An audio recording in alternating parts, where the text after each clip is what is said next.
I never thought a corporate holiday party would shatter the careful facade I'd maintained over 6 years of marriage.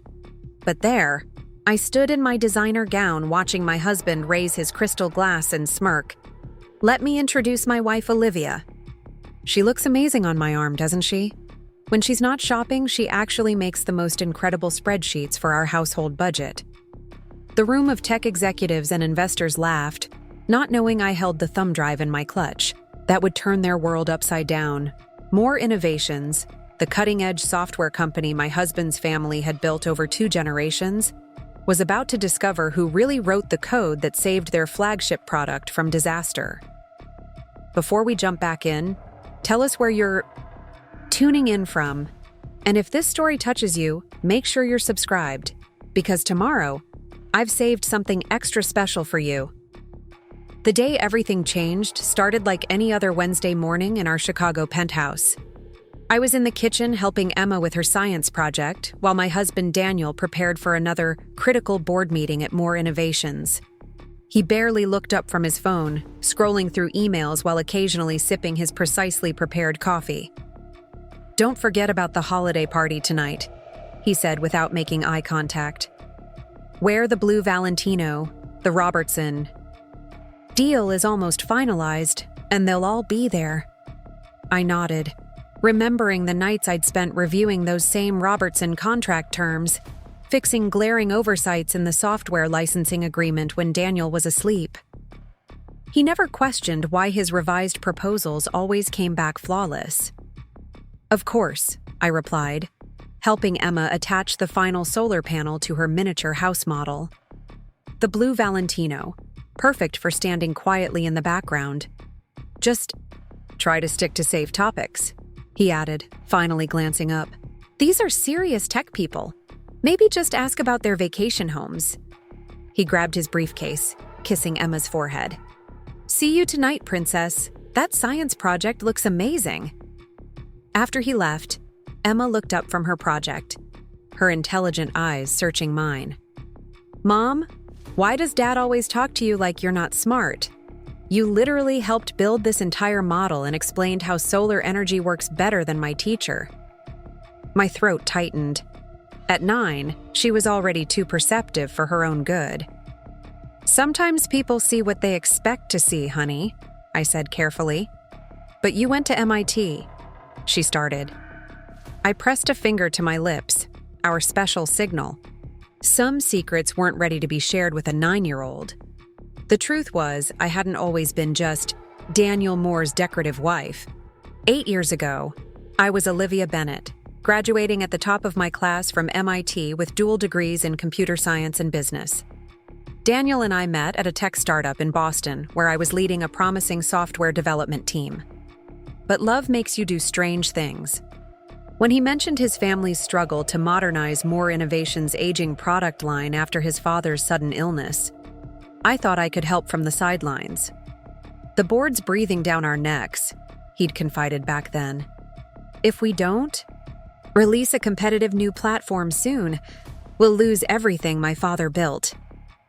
So I stepped back, became the supportive wife, secretly using my expertise to help Daniel succeed. Every night I'd review his code, fix the algorithms, strengthen the architecture.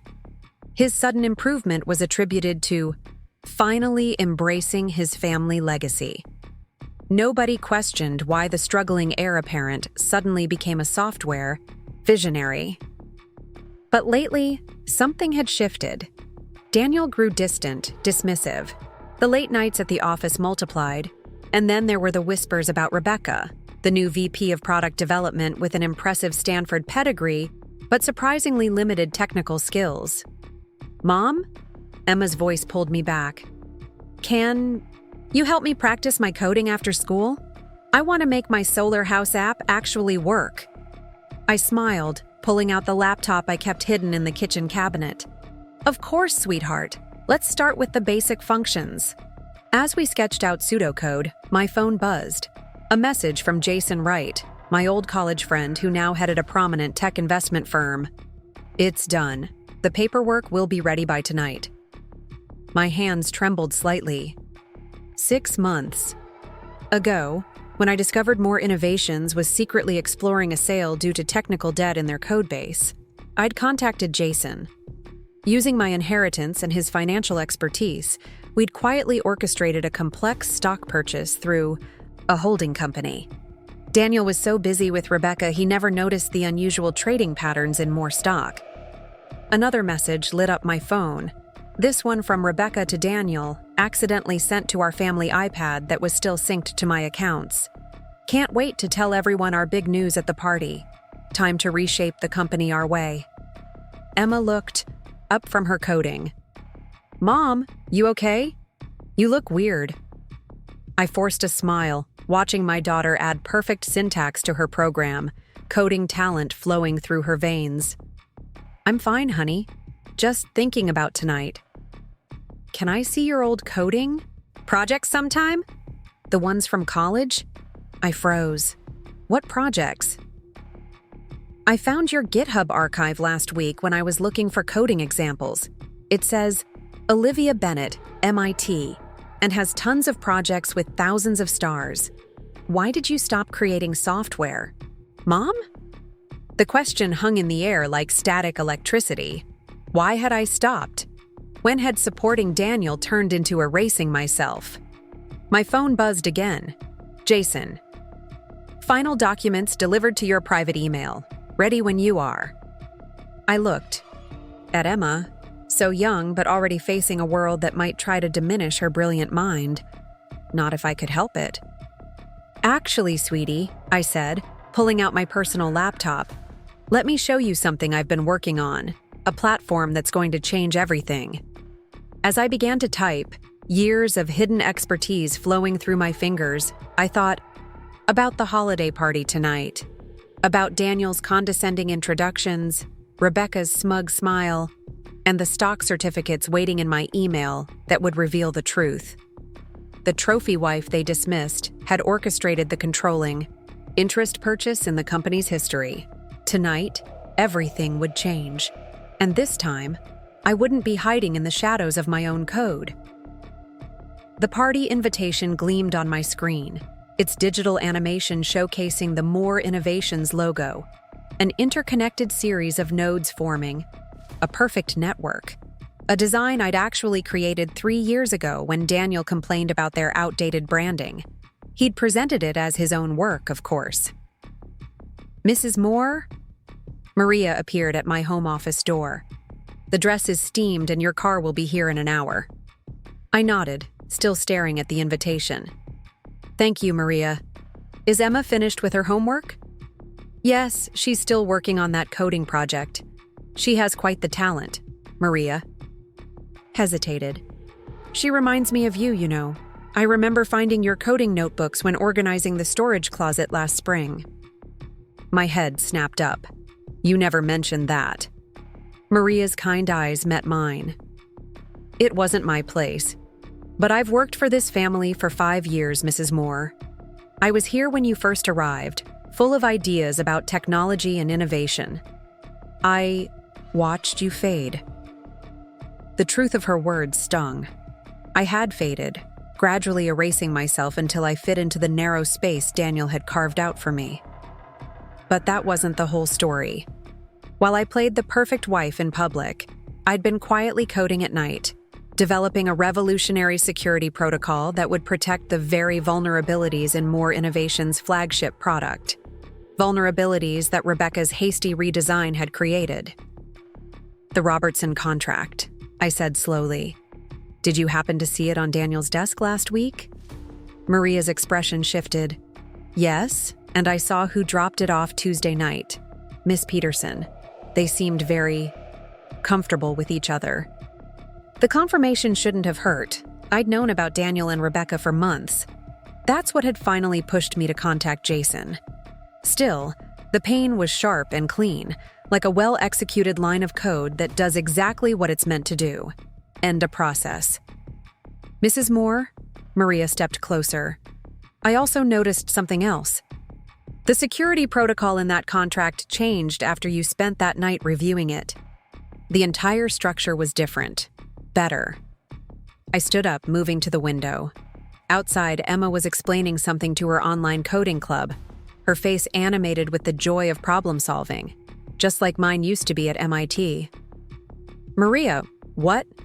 I'm about to tell you needs to stay between us. Tonight isn't just about the company holiday party. Things are about to change, and I need your help making sure Emma is protected from any fallout. As I explained my plan, Maria's eyes widened. When I finished, she was quiet for a long moment.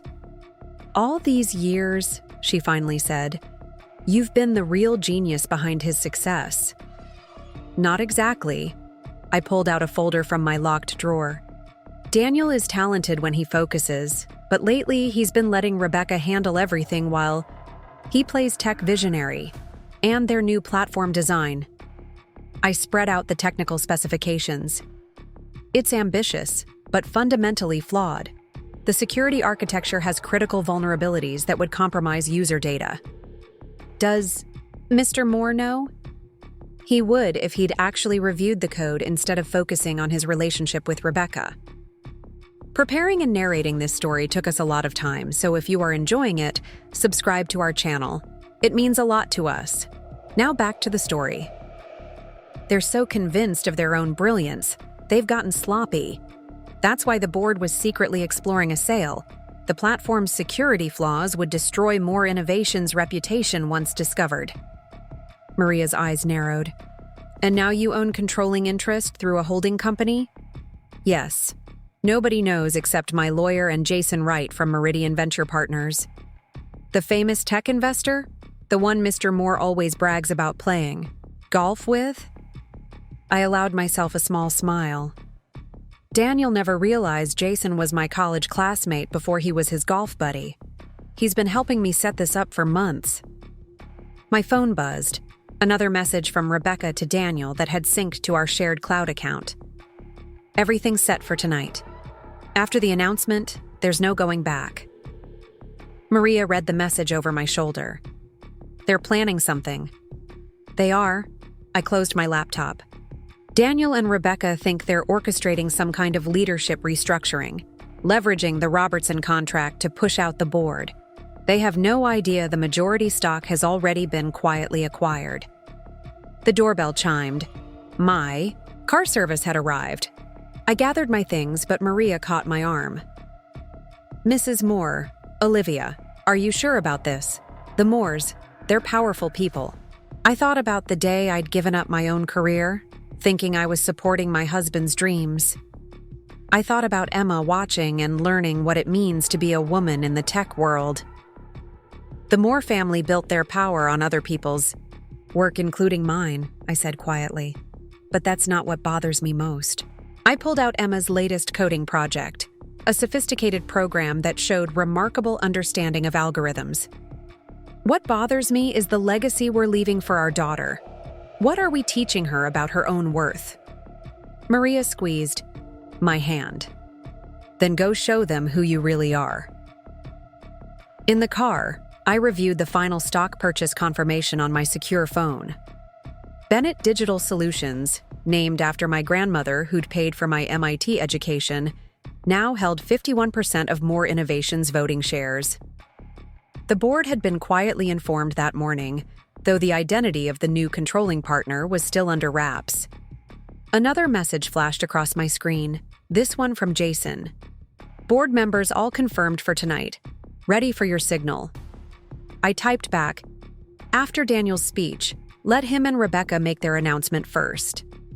The car pulled up to Casa, the gleaming glass tower that housed More Innovations. But I sat there for a moment, remembering the day I'd first walked through those doors.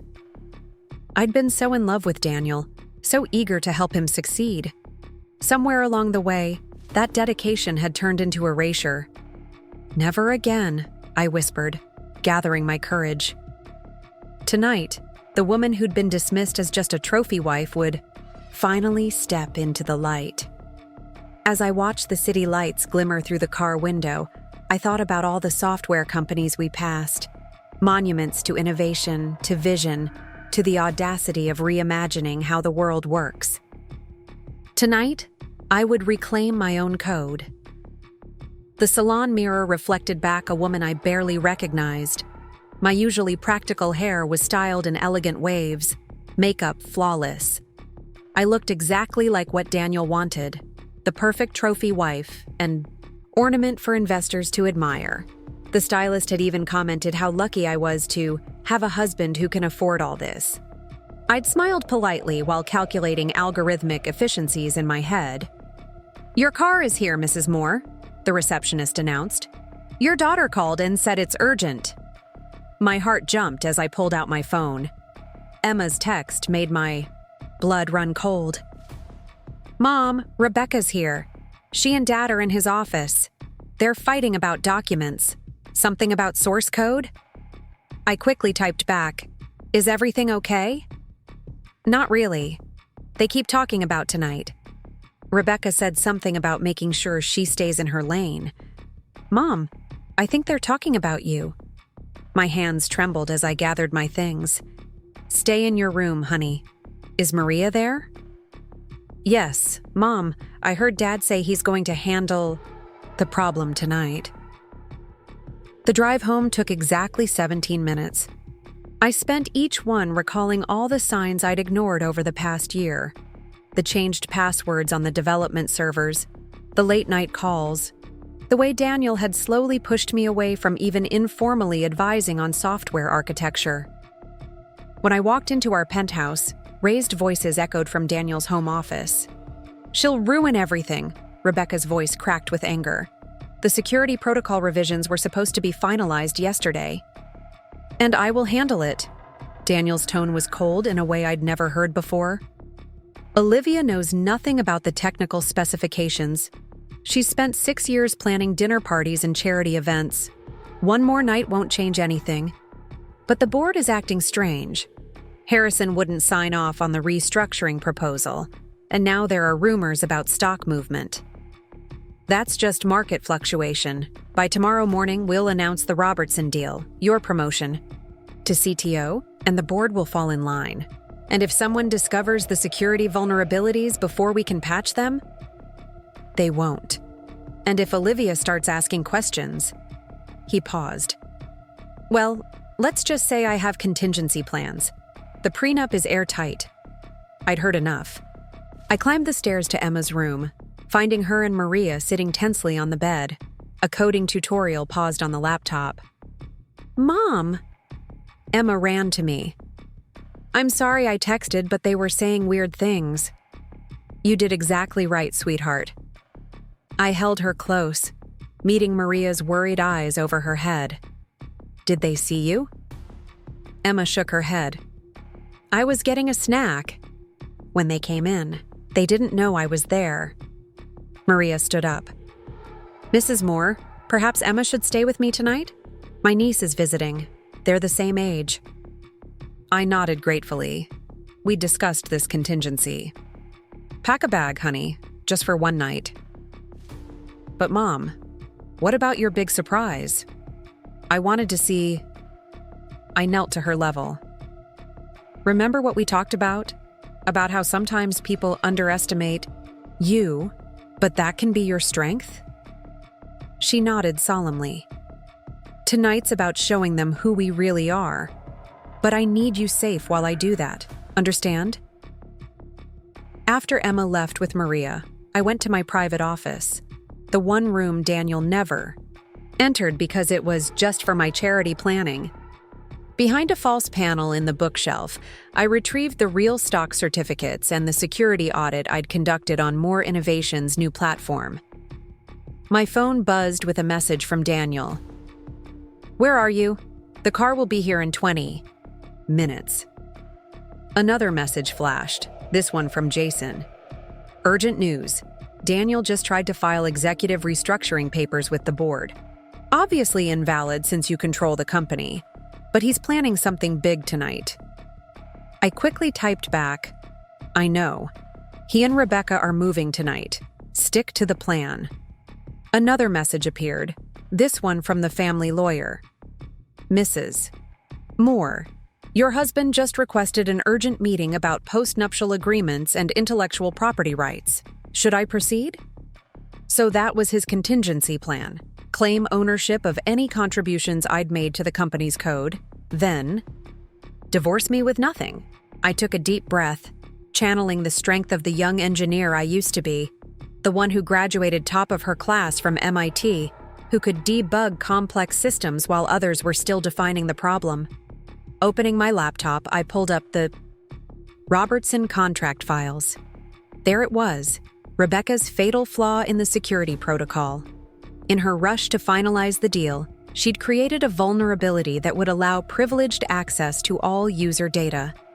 Daniel, too arrogant to properly review it, had signed off. When this came to light, their professional reputations would be destroyed. But I'd already created the fix, a security patch that would save the company if implemented immediately. My phone buzzed one final time, the board chairman. Ms. Bennett, everything is in place. The executive team has been notified of an emergency meeting following the holiday party. I stood in front of my mirror, adjusting my dress.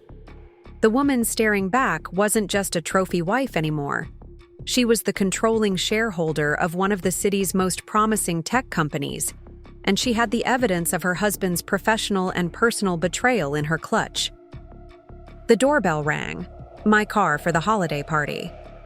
As I descended the stairs, I heard Daniel and Rebecca exit his office. They froze when they saw me. Olivia. Daniel recovered quickly, his mask of affection sliding into place. You look perfect. Darling, ready for our big night? I smiled, thinking of the security patch in my bag. Oh yes, husband. I'm ready for everything to be revealed. Rebecca shifted uncomfortably, her red dress too tight, too obvious. Daniel, we should arrive separately. It will look better. Of course. He kissed my cheek, his lips cold. See? You there, darling. Remember, just smile and look pretty. Leave the technical discussions to us. I watched them leave, Rebecca's hand lingering too long on Daniel's arm. In the car, I opened my clutch, checking one last time. The stock certificates, the security vulnerability report, and the board's signed support. My phone lit up with a text from Emma, safely at Maria's. Show them who you are, Mom. I love you. As we pulled up to the gleaming headquarters of More Innovations, I took one last deep breath. Tonight, just a trophy wife would bring down the house that More built and rebuild it stronger, better, honest.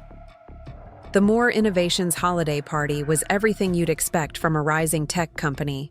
Open bar featuring craft cocktails, named after product features, ambient electronic music, and large screens displaying the company's sleek new interface design.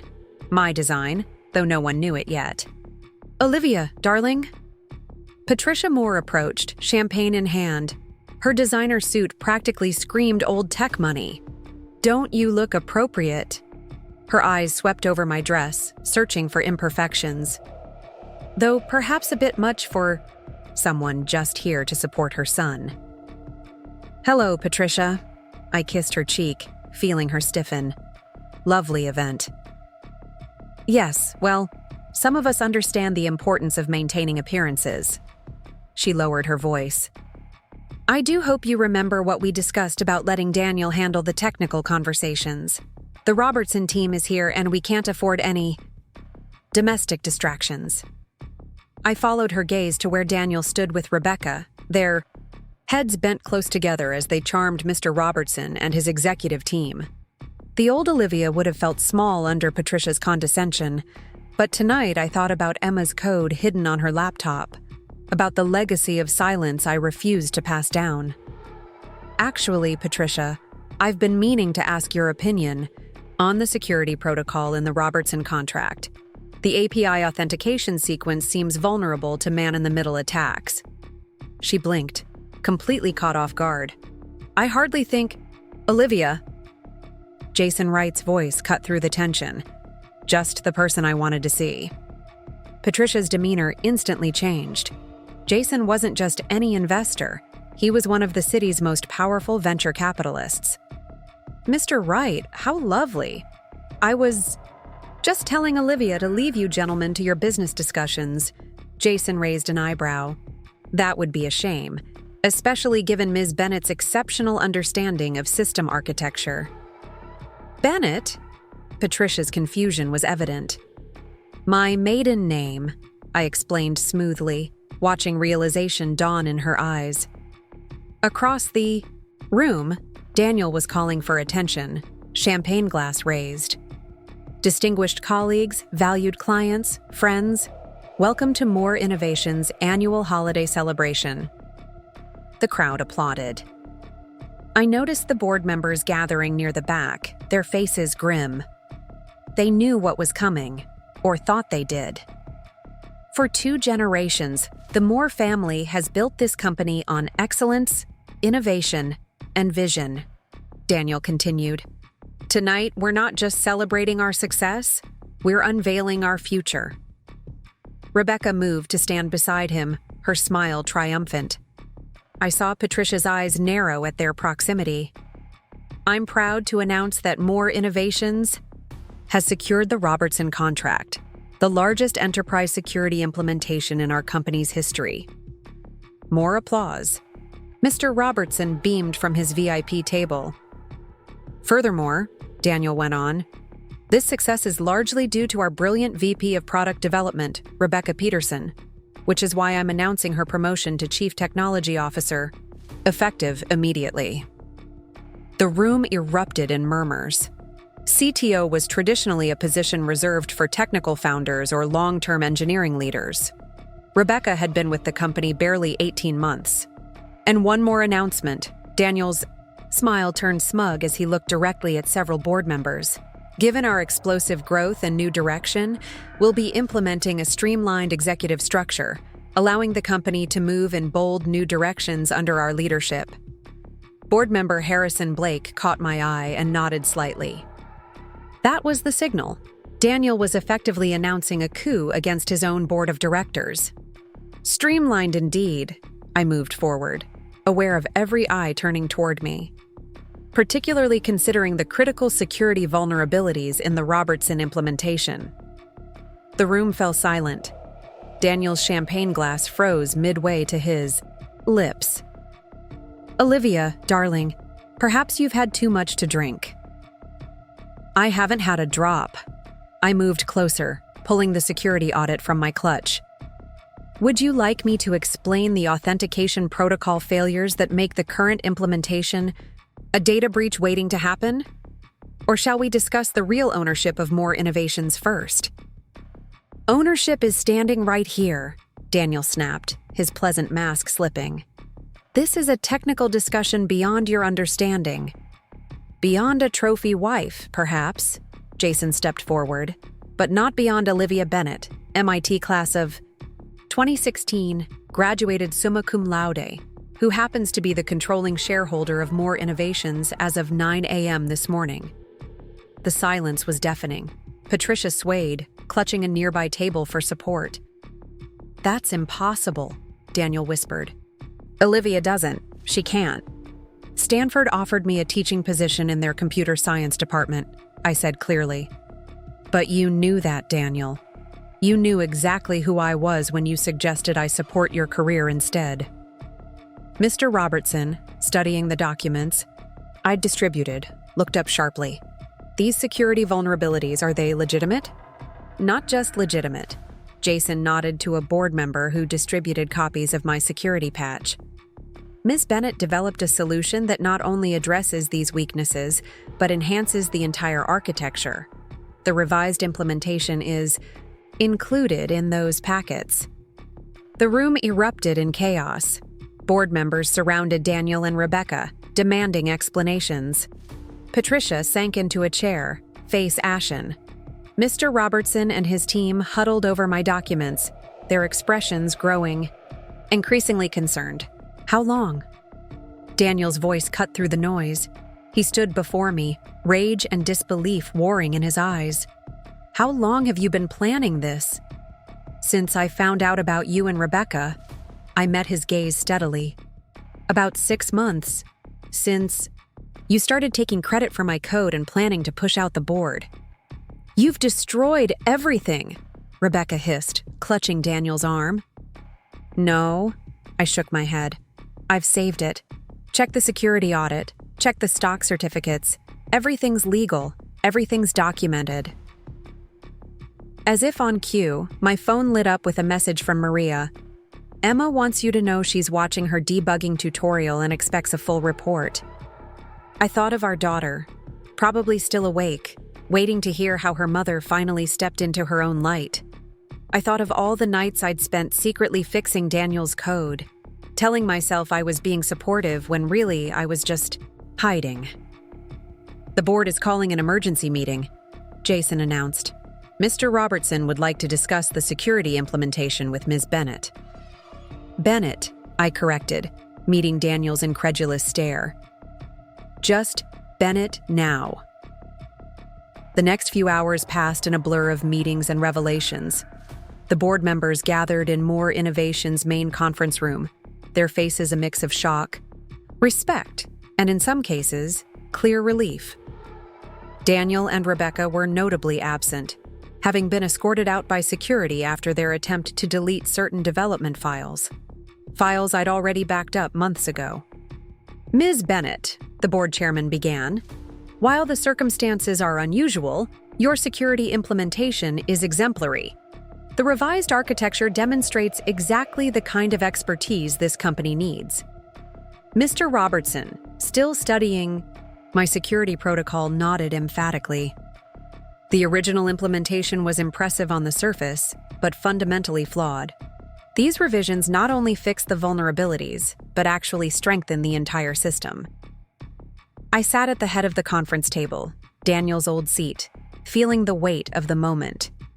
Through the floor-to-ceiling windows, Chicago's skyline glittered, each building a testament to someone's vision, someone's truth. There will be questions, Patricia spoke up from the corner where she'd been silently fuming. The Moore name has meant something in this industry for decades. It still will, I interrupted smoothly.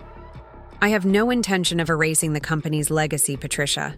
Unlike some, I understand the value of giving credit where it's due. A knock at the door interrupted us. Jason entered with a stack of papers, his face grave. Olivia, you need to see this. We've found some irregularities in the company's recent development logs. The next hour revealed the full scope of Daniel and Rebecca's betrayal. They hadn't just been planning to restructure the executive team, they'd been systematically copying proprietary code, preparing to launch their own competing company using More Innovation's technology. The Robertson contract would have been their launching pad. Once they had that secured, Jason explained, they planned to leave More Innovations with outdated architecture while building their new platform on your security protocols. Patricia's face had gone from red to white. That's impossible. Daniel would never... It's all here, I said quietly, spreading out the documentation. Repository access logs, private GitHub commits, incorporation papers for their new venture. They even registered a domain, morenextgen.com, using company resources. The board chairman cleared his throat. Ms. Bennett, given these revelations, we fully support your acquisition of controlling interest. However, there's the matter of public perception to consider. I nodded, pulling out my tablet. I've prepared a comprehensive transition plan. First, we need to reassure our clients and employees.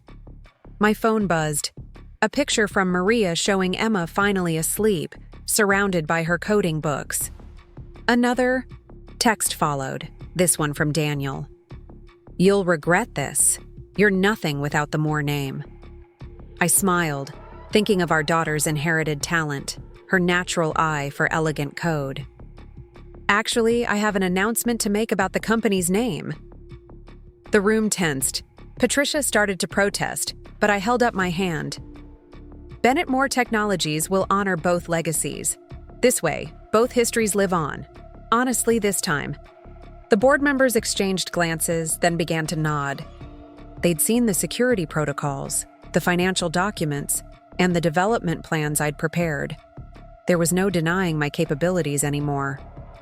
There's something else you should know, I continued, pulling up more files.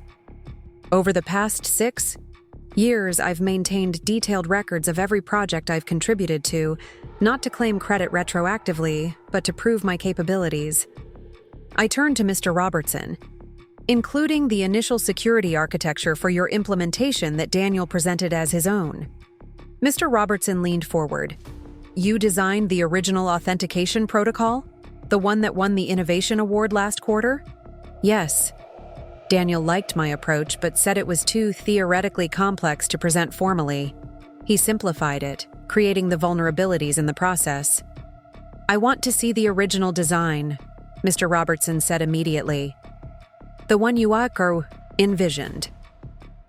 As I pulled up my original specifications, Maria texted again. Emma's awake. She wants to know if she can come see your office tomorrow. Your office now. Corner suite with the best view in the city, Jason corrected, reading over my shoulder. I thought about Emma seeing her mother's name on the door, understanding that she never had to hide her talents or diminish her light. Ms. Bennett? The board chairman said, we'll need to address the staff first thing tomorrow. There are bound to be questions, concerns about job security. I know. I've prepared individual messages for each department head explaining the transition and my commitment to the company's future. I paused. And I want to schedule a Women in Tech Initiative meeting for next week. It's time this company actively supported all its talent. Patricia stood abruptly. This is still a Moore family company. You can't just... You're right, I cut in. It is a family company, and I'm doing this for the next generation. For Emma, and for every other talented person who's been told to make themselves smaller to fit someone else's vision. My phone lit up again. Daniel had posted on social media a bitter rant about betrayal and manipulation. I saw several board members checking their phones, frowning. Let him vent, I said calmly. The code will speak louder. As if on cue, my tablet chimed with an email from TechCrunch. Breaking. More innovations, hidden genius emerges. The real engineer behind recent successes. Jason grinned. Looks like the truth is already getting out. The meeting continued, late into the night, but my mind kept drifting to Emma. Tomorrow I'd show her my new office. We'd set up a coding station by the window where she could work on her projects while I rebuilt the company. No more hiding, no more diminishing, no more just a trophy wife. My phone buzzed one final time, a message from Rebecca. You've ruined everything we worked for. I typed back a single response. No, I'm finally building something real. The next morning dawned crisp and clear, the kind of winter day that makes Chicago's skyline look like it's etched in crystal. I stood in what was now my office at Bennett Moore Technologies, watching the sun glint off neighboring buildings. The executive suite felt both foreign and strangely familiar. I'd helped design the company's workspace years ago, though Daniel had presented my open concept layouts as his vision. Mom! Emma burst through the door, still in her school uniform, eyes wide as she took in the corner office with its panoramic views. This is really yours? Ours, I corrected, showing her the workstation I'd had set up by the window that morning. I thought you might want to code here sometimes after school. She ran to the desk, running her fingers over the dual monitors and ergonomic keyboard. Like a real software engineer. You already are a real engineer, I said, watching her explore. You just need training to match your talent.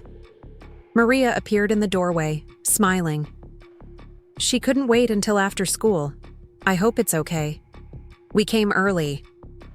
Before I could respond, my new assistant Zoe knocked on the open door. Ms. Bennett, the staff is gathering in the main conference room, and Mr. Moore is downstairs demanding to be let up. Emma's face fell. Dad's here? I knelt beside her. Hey, remember what we talked about standing in your truth? She nodded solemnly. Well, that's what I'm going to do now. Want to watch? Her eyes lit up. Can I? From here with Maria, I qualified. The conference room has glass walls. You'll be able to see everything. As if on cue, My phone buzzed, with a message from Daniel. "You can't lock me out of my own company. My grandfather built this business." "Zoe, please tell security to let Mr. Moore up. He should hear this too." I turned to Emma. "Ready to see Mommy run her company?" The main conference room was packed. Every employee, from senior developers to interns, had squeezed in. Through the glass walls, I could see Emma and Maria in my office, giving me enthusiastic thumbs up. Daniel stood at the back of the room, his usual polished appearance noticeably disheveled. "Good morning," I began, taking my place at the head of the table. "I know there are a lot of questions about what happened last night. You deserve answers." "Damn right we do," Daniel interrupted, his voice tight with anger. "This is a hostile takeover." "This," I cut in smoothly, "is a course correction." I nodded to Zoe, who distributed folders to everyone present. Inside, you'll find documentation of the company's current technical status, including evidence of code misappropriation and security vulnerabilities that put our clients at risk. The room erupted in whispers as people reviewed the documents. Daniel's face went pale. "You'll also find your updated employment contracts, all with increased benefits and, in many cases, long overdue promotions." I smiled at several talented women engineers who Daniel had repeatedly passed over. "Bennett Moore Technologies will be a meritocracy. Talent and hard work will be recognized regardless of gender or family connections." "You can't just change everything," Daniel protested, his voice rising. "The board fully supports these changes." The board chairman stood up behind me.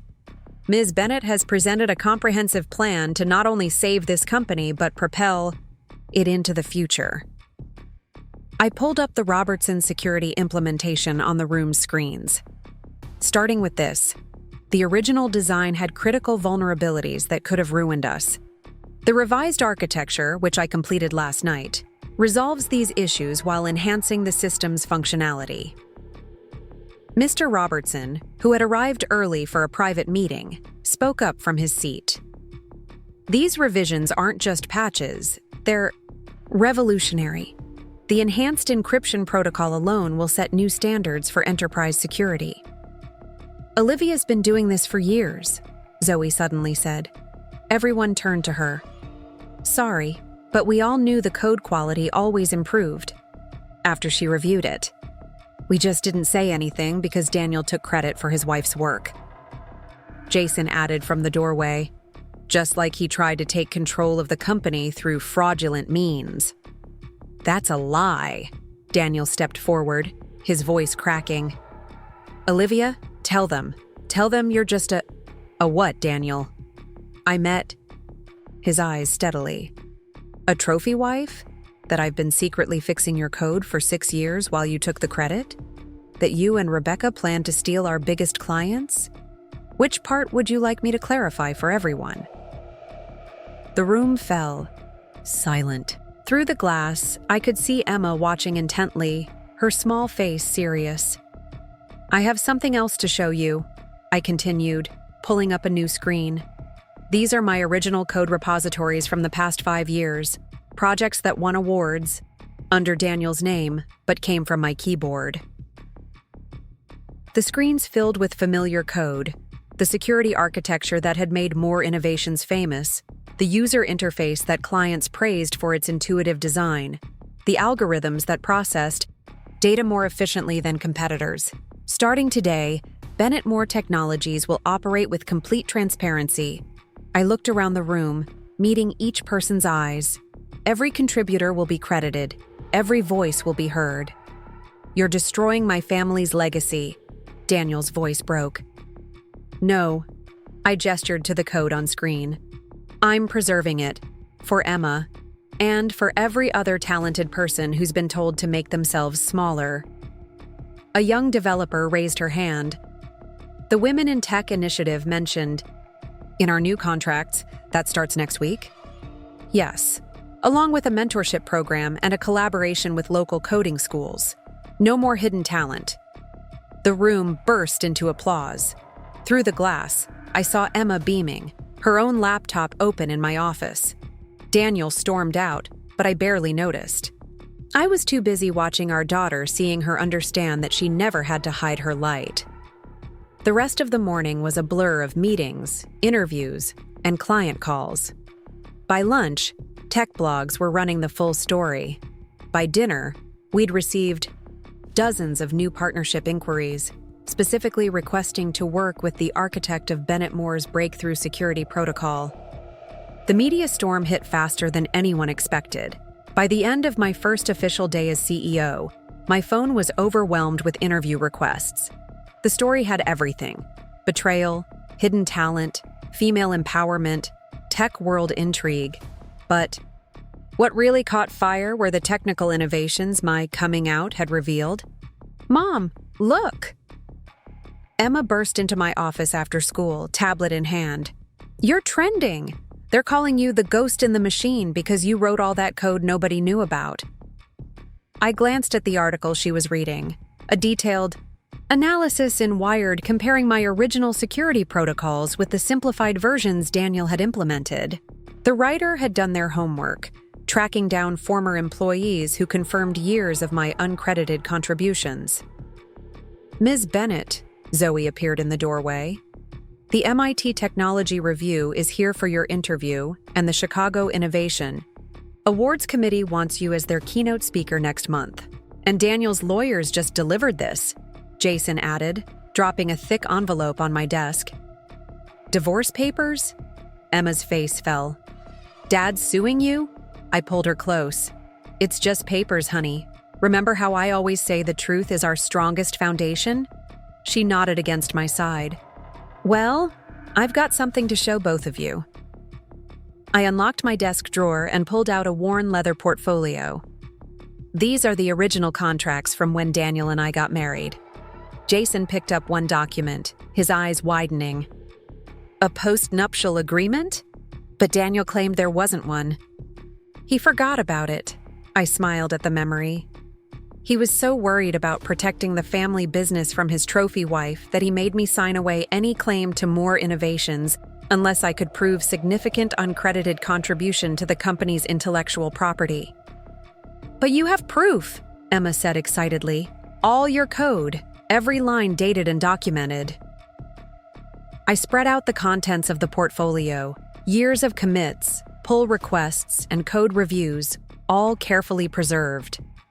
I knew someday the truth would need to come out. I just didn't know it would be like this. Zoe cleared her throat. "The Wired reporter is asking about Rebecca Peterson. Apparently, she's giving interviews claiming you manipulated the situation to take over." I thought about the repository. Logs we discovered showing Rebecca and Daniel's plans to strip the company's intellectual property. "Tell them I'll address that in the interview." "And Emma," I turned to my daughter, "want to see how a real CEO handles tough questions?" The reporter, a sharp-eyed woman named Leah Kim, sat up in my office while Emma watched from her workstation. "Ms. Bennett, you've been called everything from a corporate raider to a feminist icon this week. How do you respond?" "I'm neither," I said simply. "I'm an engineer who spent years hiding her light because she thought that's what love meant. But I learned that real love, whether for a person, a profession, or yourself, never requires you to become smaller. Your husband claims you betrayed the family legacy. The only betrayal would have been letting that legacy be destroyed by greed and lies." I gestured to Emma's workstation. "The Moore legacy lives on in the next generation. My daughter has the same passion for coding that her grandfather had. The only difference is she'll never have to hide it." The interview continued, covering everything from my MIT days to the Robertson security implementation. Throughout it all, Emma listened intently, occasionally typing notes on her laptop. "One last question," Leah said, glancing at her notes. "Rebecca Peterson released a statement calling your takeover a calculated revenge plot. Your response?" I stood and walked to the windows, looking out at the Chicago skyline I'd helped my software illuminate. "Ms. Kim, my husband and Ms. Peterson didn't lose their positions because of revenge. They lost them because they chose deception over integrity, ego over excellence. The proof isn't in accusations, it's in the code." After the reporter left, Emma brought her laptop to my desk. "Mom, look what I made during your interview." She'd created a simple but elegant app that visualized the company's security protocol, a teaching tool that showed how data flowed through the encryption layers. "This is incredible, honey. How did you map the authentication sequence so accurately?" "I studied your code," she said proudly. "It's like you create these beautiful patterns that fit together perfectly." My phone buzzed with a message from Daniel. "This isn't over. The lawyers will prove you manipulated me." Emma, reading over my shoulder, frowned. "Dad still doesn't get it, does he?" "No, sweetheart. Some people find it hard to recognize other people's light. They think success is only real if they're the ones holding the spotlight." She considered this, her young face serious. "That's sad. It's more fun when everyone gets to shine." "That's why we're building something different here," I said, gesturing to the office beyond my door where developers were already gathering for the afternoon stand-up meeting, a place where everyone's contribution matters. "Ms. Bennett," Zoe appeared again, "the development team is requesting your input on the Robertson implementation timeline, and your ex-mother-in-law is here." "Patricia?" I was genuinely surprised. I hadn't expected to see her again so soon. "Send her in." Patricia Moore entered my office looking simultaneously diminished and dignified. Her usually perfect appearance was slightly rumpled, as though she'd dressed in haste. "Grandma!" Emma ran to her, receiving a stiff but genuine hug. "Hello, Emma. You look well." Patricia's eyes traveled to the coding setup by the window. "Working on something interesting?" "I made an app that shows Mom's security protocol," Emma said excitedly. Patricia's eyes met mine over Emma's head. "May I speak with you privately, Olivia?" I nodded to Zoe. "Could you take Emma to meet the development team? They might want to see her visualization app." After they left, Patricia stood awkwardly in the center of my office, taking in the changes I'd already made, the framed code snippets that had won industry awards, the MIT diploma I'd finally hung on the wall. "Why didn't you tell me?" she finally asked, her voice barely above a whisper. "Would you have believed me, Patricia, over your son?" She flinched. "I don't know. Maybe not." I gestured for her to sit. "What can I do for you?" "The foundation," she said without preamble. "I'd like to contribute, and I have my mother's original patents from when this company began." "Your mother's patents?" I echoed, confused. "Elizabeth Moore. She was a computer scientist in the 1960s, back when women weren't welcome in the field." Patricia placed a worn portfolio on my desk. "My father started this company with her algorithms, but in those days, they made her hide it." I finished softly. "Like Daniel made you hide, like I encouraged you to hide." She opened the portfolio, revealing yellowed papers covered in handwritten code and diagrams. Maybe it's time these saw the light too. As we examined her mother's work, brilliant, innovative algorithms from an era when women weren't welcome in technology, I thought about the legacy we were really building. Not just software reaching across networks, but bridges across generations of hidden talent. "We'll digitize them," I decided. "Credit them properly in our historical archives, alongside contemporary work by women engineers. Show how far we've come and how far we still have to go." Patricia touched one of her mother's algorithms, her hand trembling slightly. "Daniel was wrong, you know. You didn't destroy his grandfather's legacy. You honored it by refusing to let talent be buried by prejudice." My phone lit up with another message, Emma sending a photo of herself with the development team, all giving thumbs up. The caption read, "They love my app. Want me to present at next week's meeting." I showed it to Patricia, watching her eyes fill with tears. "She has the more gift," she whispered. "No," I corrected gently. "She has her own gift, and she'll never have to pretend it's anything less than extraordinary." Spring arrived in Chicago, bringing with it new beginnings for Bennett Moore Technologies. The Robertson implementation had launched to critical acclaim with tech publications, praising its revolutionary approach to enterprise security. Our stock had risen 42% since the transition, and applications to our internship program had tripled, particularly from young women. From my office window, I watched workers install the new company sign on the building. Emma stood beside me, sketching interface ideas for a coding education app she'd conceived for her school's STEM program. "Mom," she said without looking up from her tablet, "the Harvard Business Review reporter asked me something interesting yesterday." "What was that?" I asked, reviewing quarterly reports. "She wanted to know if I was going to follow in your footsteps or Dad's." Emma looked up, her expression thoughtful. "I said I was going to make my own footsteps, but use the best from both of you." I smiled, thinking about how much she'd grown in these few months. "That's a perfect answer." "Dad called last night," she added carefully. This was news. Daniel had maintained his distance since the divorce was finalized, communicating only through lawyers. "What did he say?" "He asked if I wanted to have dinner this weekend. Said he's been doing a lot of thinking." She bit her lip. "Is it okay if I go?" "Of course it is, honey. He's still your father." He also asked about the Young Coders program, the one I told him you started for my school. I think he might actually be proud of it. Before I could respond, Zoe appeared with her usual stack of urgent matters. "Ms. Bennett, the MIT alumni. Association wants you to deliver the commencement address, and there's something else."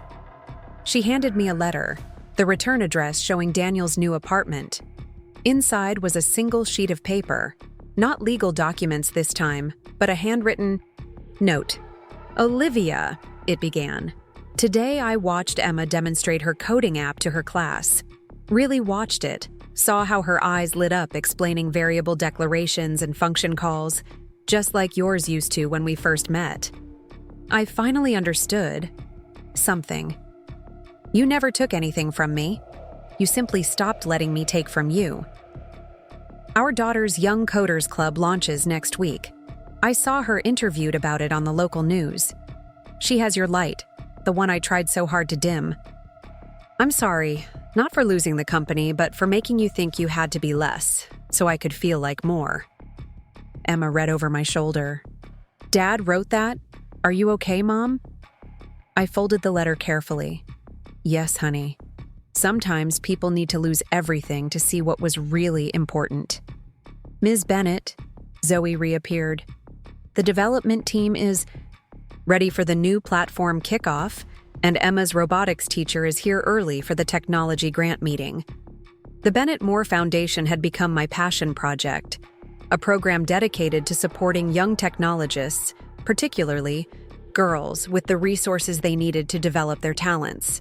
Emma's school was our first partner. "Final question," I said to Emma as we headed to the conference room. "If you could build any software in the world, what would it be?" She considered this seriously. "Something that helps people recognize each other's talents, like a program that could see the real you, not just what people expect to see." I smiled, thinking of the long journey from hidden coder to CEO, from trophy wife to industry leader. "You know what, Emma? I think you're already building that, one line of code at a time." As we entered the conference room full of eager developers and educators, I watched my daughter confidently take a seat at the table, opening her laptop to share her latest project. No one told her to make herself smaller. No one dismissed her as just anything. And that, I realized, was the real victory. Not the company takeover, not the professional recognition, but this moment, watching a new generation step forward, knowing they never had to hide their light. That was worth everything.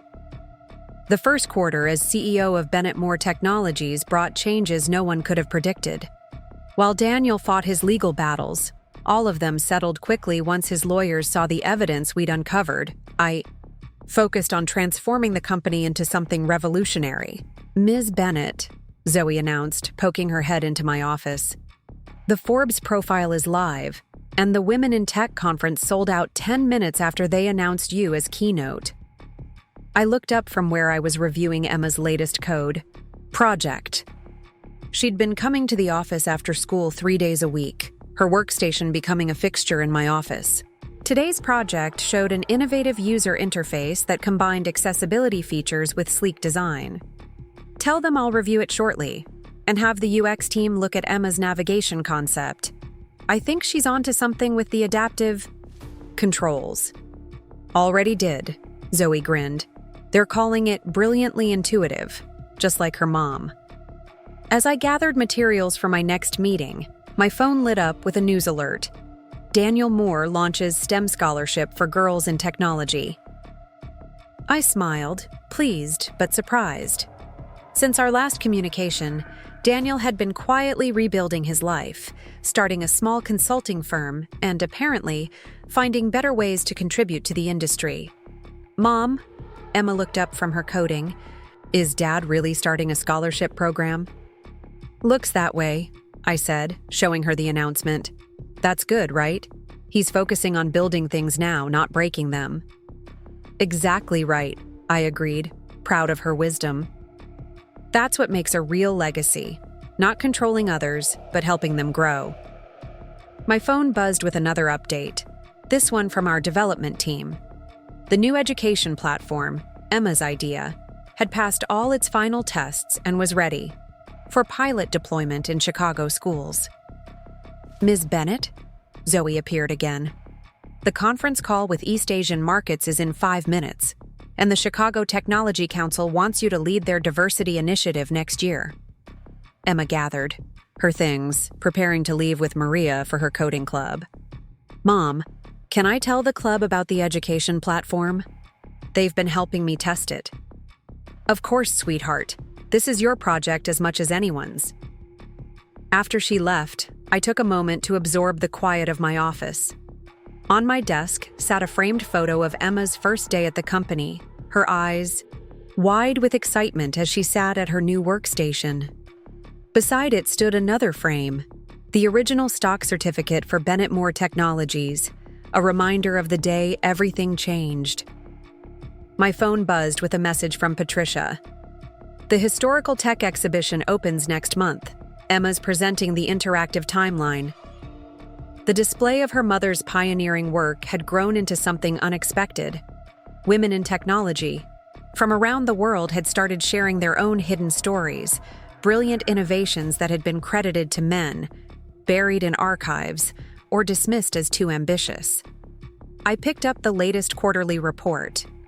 Bennett Moore's stock had reached an all-time high. Our security platform was becoming the industry standard, and applications from women engineers had increased by 200%. The trophy wife they'd dismissed had built something more valuable than any of them had imagined. A knock at my door interrupted my thoughts. Jason entered, smiling broadly. "Have you seen the latest?" he asked, holding up his tablet. MIT's computer science department is naming their new women's leadership program. After you. After us, I corrected. The Bennett Wright Initiative for Women in Technology. Your investment firm's contribution made it possible. He shook his head. My money, your vision. Speaking of which, the board's unanimous about the expansion plan. Asia-Pacific markets are ready whenever you are. I looked at the global strategy map we'd developed, not just selling software, but establishing education centers, scholarships, and incubators for underrepresented talents in technology.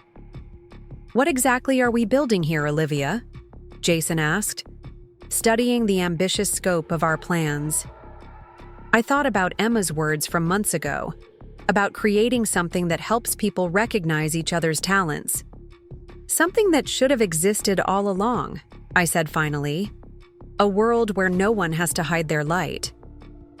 Later that evening, as I prepared to leave the office, Daniel's email arrived. The scholarship committee would be honored if you'd serve as an advisor. No one knows better than you what young women in tech need to succeed. I thought about our journey, from partners to adversaries to something new, something focused on building rather than breaking. for Emma's sake, and for all the young talents who would follow her path. "I'd be happy to advise," I typed back, "for the next generation." As I gathered my things, Emma sent a text with a photo of her coding club, 12 girls intently focused, on their laptops, building projects they'd designed themselves. "Today we all debugged each other's code," she wrote. "It's better when everyone helps everyone else shine." I smiled, thinking of the long journey from hidden contributor to recognized leader, from diminished wife to industry pioneer. The real victory wasn't taking over a company or proving my worth. It was breaking a cycle and building a new foundation, one where talent never had to hide in the shadows. Driving home through the Chicago evening, I caught sight of the Bennett Moore Technologies sign illuminated against the darkening sky. Not a trophy to be won, but a beacon lighting the way forward. "Ms. Bennett, TechCrunch is on line 1, and the Women in Leadership Summit needs your final presentation by noon," Zoe called from the doorway, balancing a stack of folders against her hip. Also, Emma's school called. She won the regional coding competition. I couldn't help the smile that spread across my face as I glanced at the calendar. 1 year. It had been exactly 1 year since the holiday party that changed everything.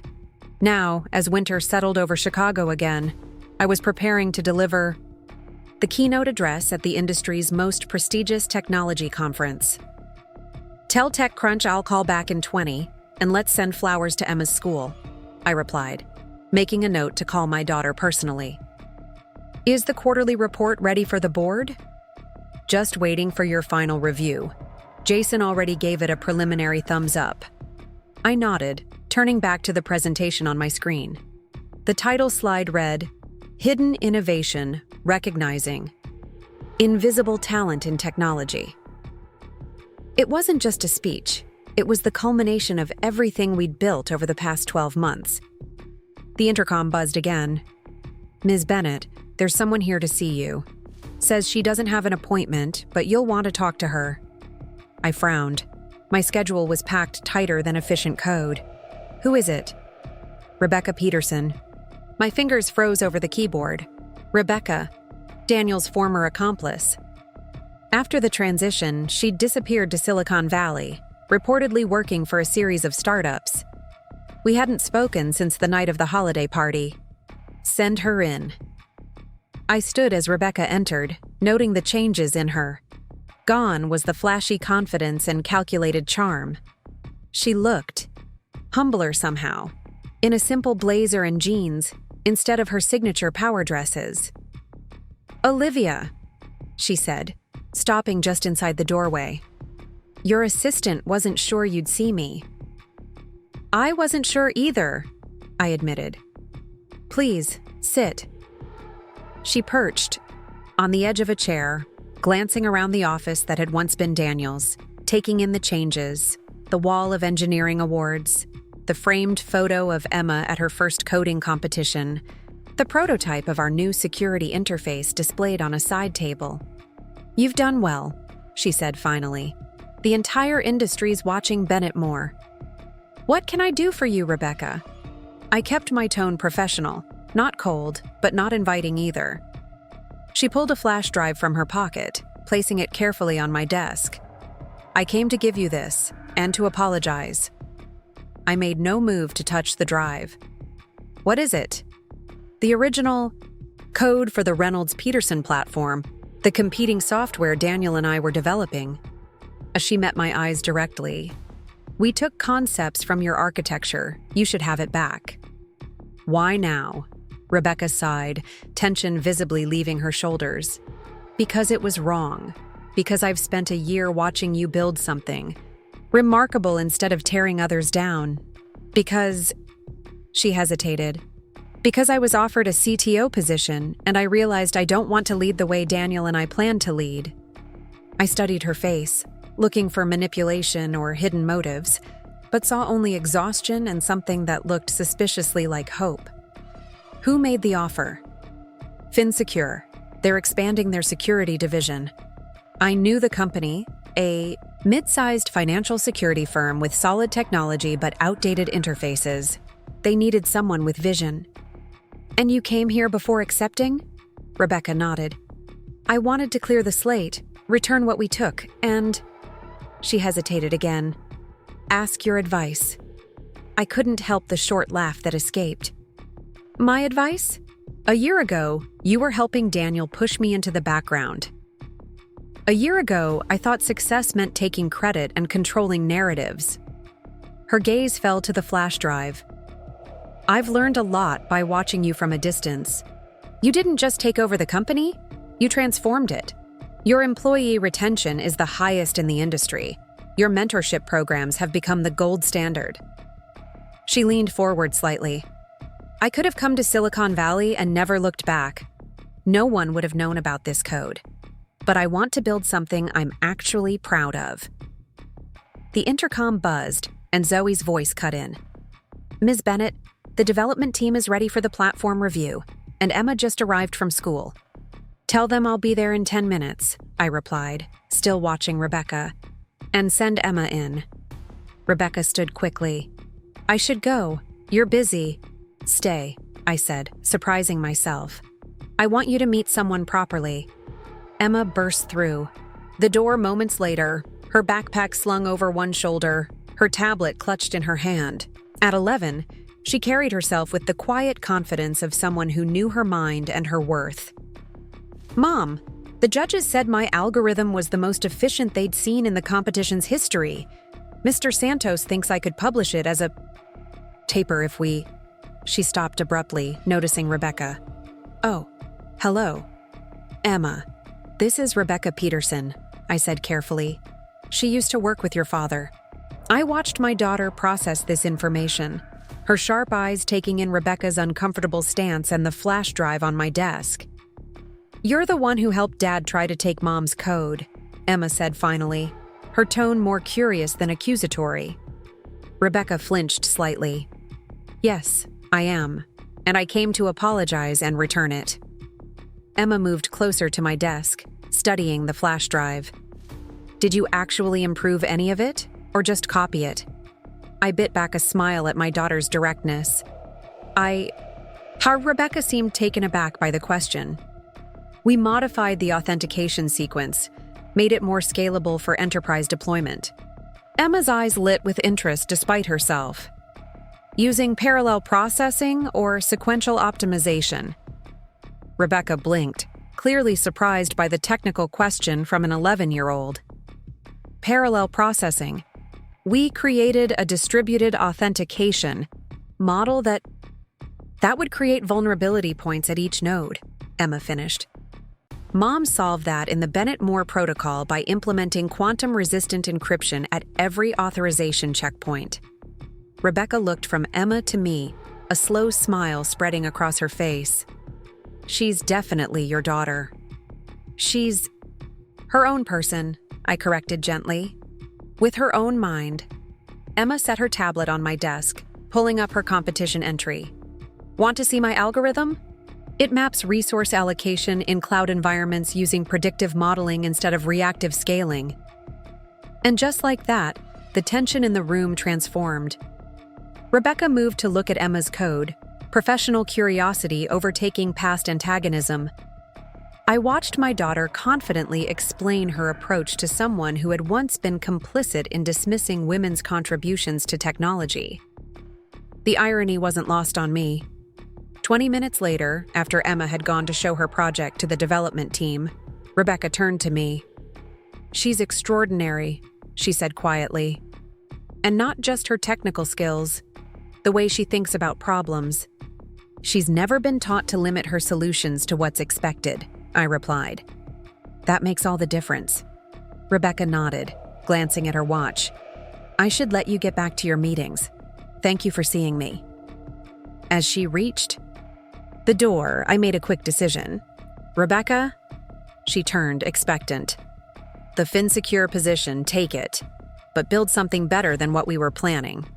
The industry needs more leaders who understand both the technical and human aspects of security. Is that advice from My former rival or the woman who revolutionized enterprise security? I smiled, thinking of the long journey we'd all taken. It's from someone who learned the hard way that your best code comes when you're not hiding who you are. After she left, I picked up the flash drive, turning it over in my palm. A year ago, this code represented everything that threatened my future. Now, it was just a relic of a path not taken. Zoe appeared in the doorway. The team's waiting. Was that really Rebecca Peterson? It was. And you didn't throw her out a window? I laughed, slipping the drive into my desk drawer. Turns out there are better ways to build a legacy. The development team meeting ran long, with Emma staying to observe the technical discussions. She took detailed notes, occasionally asking questions that revealed gaps in our testing methodology. Several senior engineers exchanged impressed glances as my daughter systematically exposed a potential flaw in our new platform's notification system. This 11th grader just found something our entire QA team missed, the lead architect muttered, making Emma beam with pride. 6th grade, I corrected, watching the team immediately incorporate her feedback. Later, as we headed to a late lunch, Emma asked the question I'd been expecting since Rebecca's visit. Mom, do you think Dad will ever come back to the company? I considered this carefully. In recent months, Daniel and I had established a cautious co-parenting relationship. His initial bitterness had gradually given way to something like respect, especially as he watched Emma flourish under dual influences of his business acumen and my technical expertise. I don't think so, honey. But that doesn't mean he can't build something valuable on his own. She nodded thoughtfully.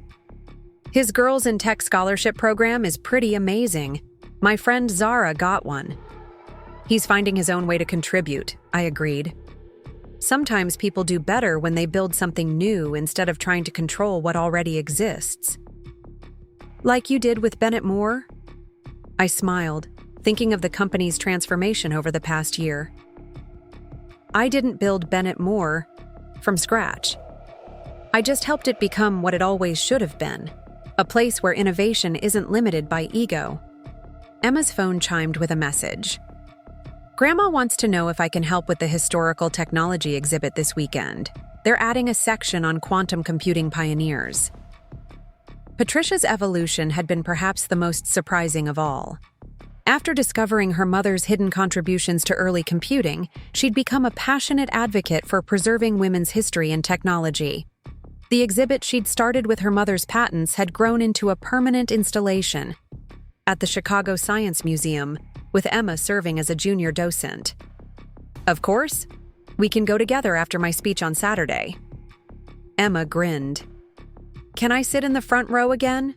Last time the Bloomberg reporter thought I was taking notes for an article, but I was actually fixing that bug in the education platform. I laughed, remembering her intense concentration during my last public appearance. You can sit wherever you want, as long as your homework is done first. The next morning brought another surprise visitor. I arrived early to prepare for a board meeting and found Jason already in my office, studying the prototype display. This interface is revolutionary, he said without turning around. The predictive response algorithm alone could transform how enterprise systems manage user input. Good morning to you too, I replied, setting my coffee down. The board meeting isn't for another hour. He turned, grinning. I'm not here for the board meeting. I'm here to show you this. He handed me a tablet displaying a business journal article. The headline read, More Returns, Former Tech Heir Launches Revolutionary STEM Education Platform. Daniel's face looked out from the screen, more relaxed than I'd seen him in years, standing in front of a classroom of young girls working on laptops. Our proprietary learning system adapts to each student's problem-solving approach, Daniel was quoted saying. We're not just teaching coding, we're nurturing the next generation of technical innovators. I scrolled through the article, noting the familiar architecture behind his platform. It wasn't copied from Bennett Moore's code. It was something new, but clearly influenced by the security principles I'd developed. "He's finally building instead of taking," I murmured. Jason nodded. The venture capital round was oversubscribed within hours. Every major education system wants access. Good for him. And I meant it. "There's more," Jason said, taking back the tablet and opening another article. "He's credited you. Look at the technical acknowledgement section." Sure enough, at the bottom of the technical specifications, core security architecture inspired by Bennett Moore protocols, developed by Olivia Bennett. "Well," I said after a moment, "that's definitely new." "He's coming to the conference this weekend," Jason added. "His education platform is a finalist for the Innovation Award." The same conference where I was delivering the keynote. The symmetry wasn't lost on me. "It's been a year," Jason said quietly. "A lot has changed." Indeed it had. Bennett Moore had doubled its market valuation. Our security platform had become the industry standard. The Women in Tech initiative had expanded to 5 cities, with hundreds of young women receiving mentorship and job opportunities. And Emma, my brilliant, fearless daughter, was flourishing in an environment where her talents were celebrated, not hidden. "What are you thinking?" Jason asked, watching my expression. "I'm thinking it's time for the next phase," I replied. "Get the executive team together after the board meeting. I want to discuss the international expansion." The weekend conference arrived with typical industry fanfare. Technology demonstrations, panel discussions, and networking events filling Chicago's Lakefront Convention Center. I spent the morning reviewing my keynote speech and checking on Emma, who was dividing her time between the youth coding workshop and helping Patricia set up the historical technology exhibit in the main hall. "Ms. Bennett?" A conference coordinator approached as I finished reviewing my slides. "We have a slight change to the program. The Education Innovation Award will be presented immediately following your keynote, if that's acceptable." The award Daniel was nominated for. Of course, that makes perfect sense. As the coordinator left, I noticed a familiar figure entering the preparation area. Daniel was in deep conversation with a young woman I recognized as the lead developer from his new education platform. He looked up, saw me, and paused mid-sentence. For a moment, we simply regarded each other across the busy space. So much history between us: partnership, betrayal, competition, and now something approaching mutual respect. He said something to his colleague, who nodded and moved away, then approached me slowly. "Olivia," he said, stopping a respectful distance away. "Your keynote is the talk of the conference. Daniel, congratulations on the education platform. It's impressive work." He seemed surprised by the genuine compliment. "Thank you. We're still fine-tuning the adaptive response system, but the early results in Chicago schools are promising." An awkward silence fell between us, filled with too many unspoken words. "I saw Emma earlier," he finally said. She was explaining quantum computing to a group of high school students. Twice her age, and they were taking notes like she was a visiting professor. I smiled, picturing the scene. "She's never doubted her right to be heard. That makes all the difference." Daniel nodded, something like regret flickering across his face. "I never thanked you." "For what?" "For making sure she didn't learn the wrong lessons from our mistakes. I tried to teach her that success came from controlling the narrative. You taught her it comes from creating something valuable." Before I could respond, Emma herself burst into the room, her conference badge swinging wildly around her neck. "Mom, Grandma's exhibit is packed. People are..." She stopped short, seeing her father. "Dad, did you see the quantum computing display? I helped program the interactive demonstration." Daniel's face softened as he turned to our daughter. "I haven't seen it yet, but I heard it's the hit of the exhibition hall." "Come on, I'll show you both." She grabbed each of our hands, momentarily uniting us in her enthusiasm. They added a section on Elizabeth Moore's early algorithm work.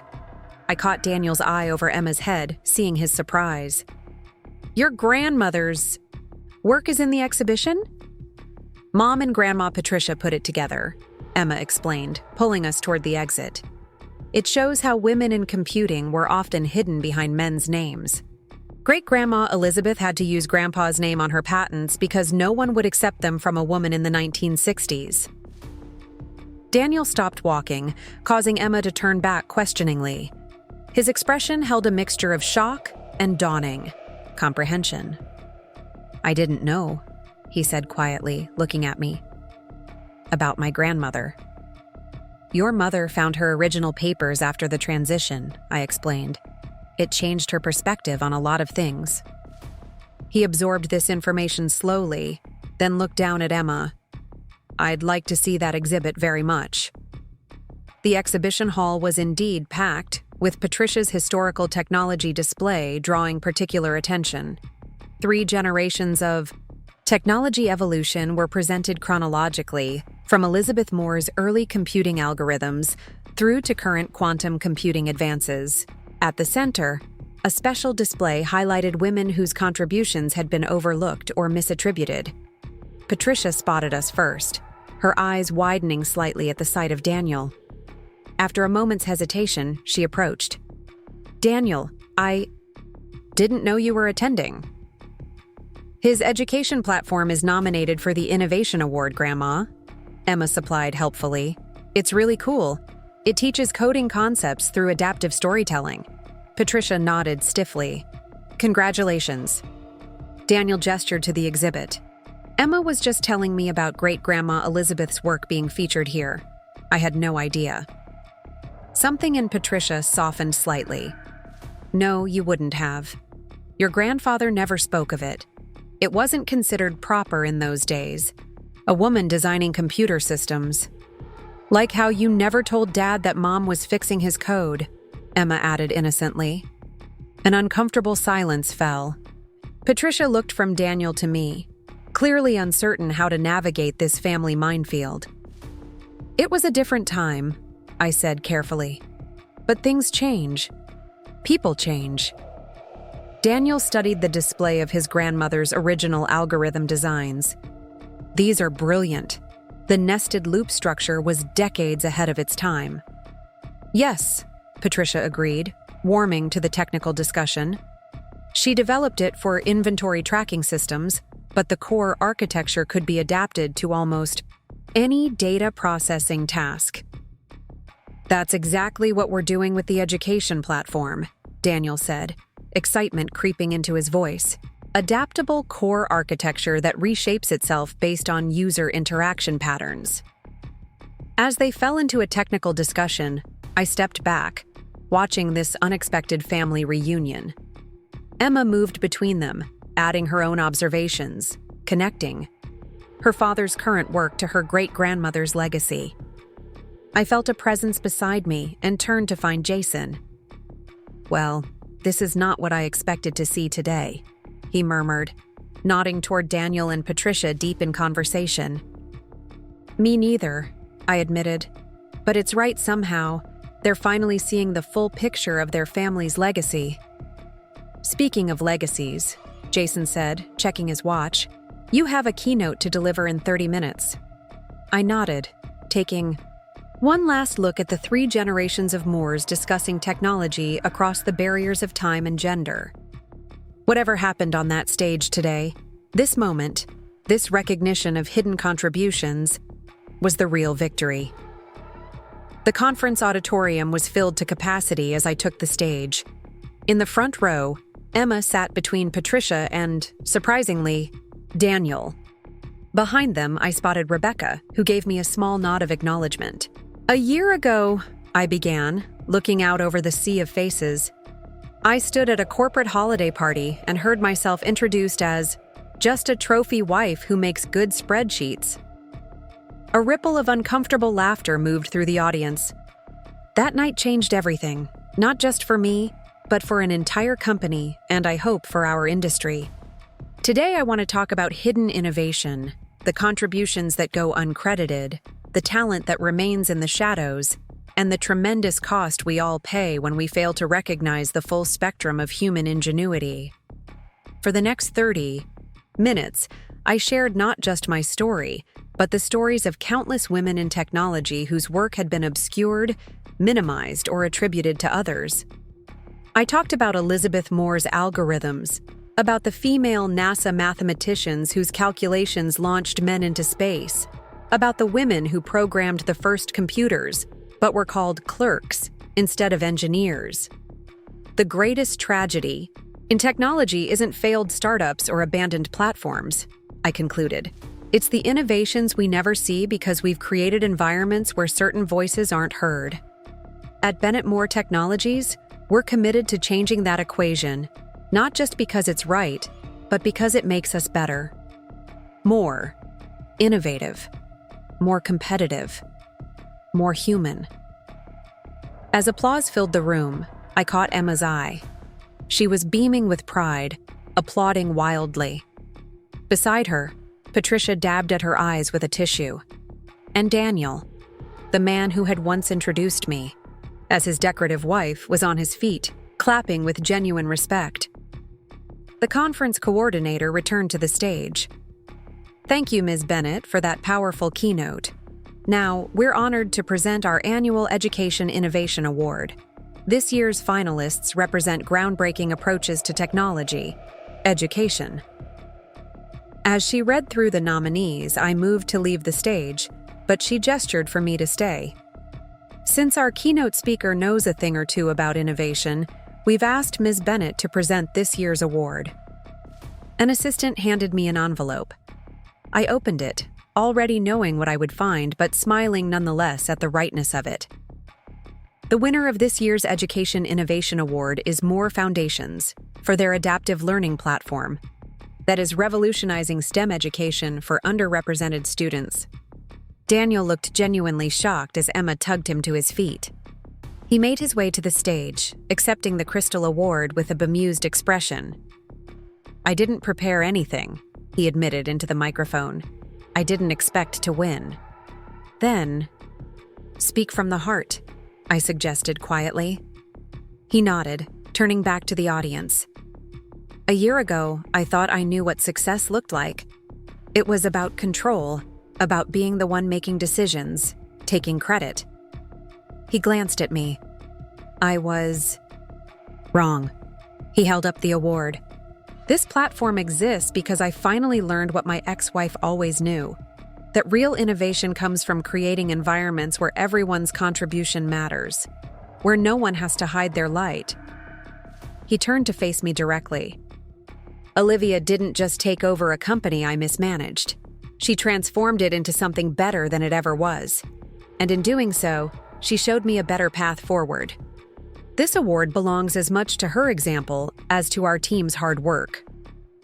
The audience erupted in applause as Daniel extended the award toward me. I shook my head, gesturing for him to keep it. This one's yours, I said. You built something real. As we left the stage together, I caught sight of Emma watching us with an expression of perfect happiness.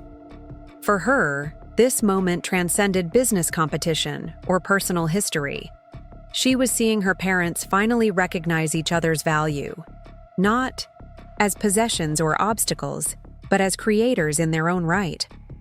Later, at the reception, I found myself standing with Daniel, Patricia, and Emma near the historical exhibit. The awkwardness had largely dissipated, replaced by a tentative new dynamic. I've been thinking, Patricia said, looking at the display of her mother's work. The Moore Family Foundation should establish a scholarship specifically for women in computing. Honor Elizabeth's legacy properly. That's a great idea, Daniel. Agreed. We could partner with Bennett Moore's mentorship program, create a pipeline for talented young women from education to industry. I raised an eyebrow. A partnership? That's quite a change from where we were a year ago.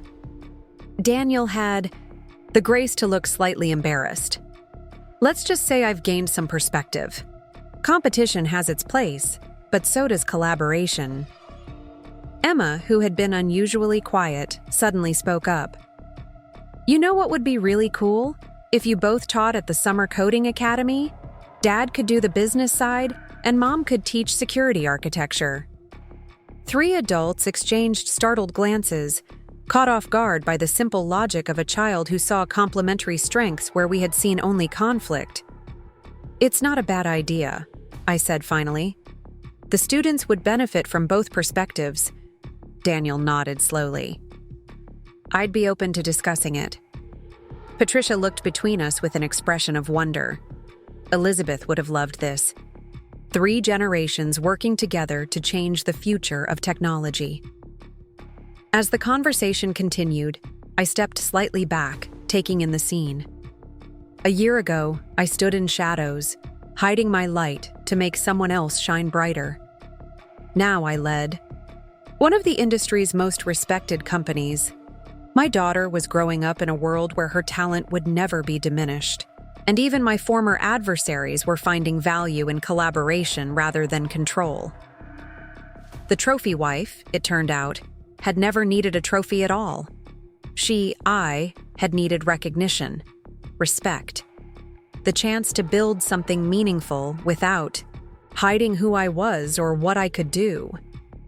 And in gaining those things, I'd helped create space for others to do the same. That wasn't just a corporate takeover, it was a transformation. And the work was just beginning. 5 years had passed since that transformative holiday party, and Chicago's tech landscape had evolved dramatically, due in no small part to the revolution I'd quietly ignited. I stood at the window of the Bennett Moore headquarters, now occupying 3 floors of the gleaming downtown tower, watching the summer sunrise paint the skyline in gold. The city had become a technology hub rivaling Boston and Austin, with Bennett Moore Technologies at its heart. "Still coming in before everyone else, I see," a familiar voice said behind me. I turned to find Jason leaning against the doorframe of my office, 2 coffee cups in hand. "Old habits," I replied, accepting the offered coffee. "What brings you here at dawn before the quarterly board meeting?" "News that couldn't wait." He passed me his tablet, already open to a financial news site. The headline made me pause. Mid-sip, "More educational technologies to merge with Bennett Moore in historic partnership." "They're running the story already?" I set down my coffee. The announcement wasn't supposed to go out until after the board meeting. Jason shrugged. "Someone leaked it. The question is, are you ready for the questions this will generate?" "Trophy wife welcomes ex-husband back to company she took from him," makes quite a headline. "That's not what this merger is, and you know it," I said firmly. Daniel built More Educational Technologies into something valuable entirely on his own. This partnership makes strategic sense for both companies.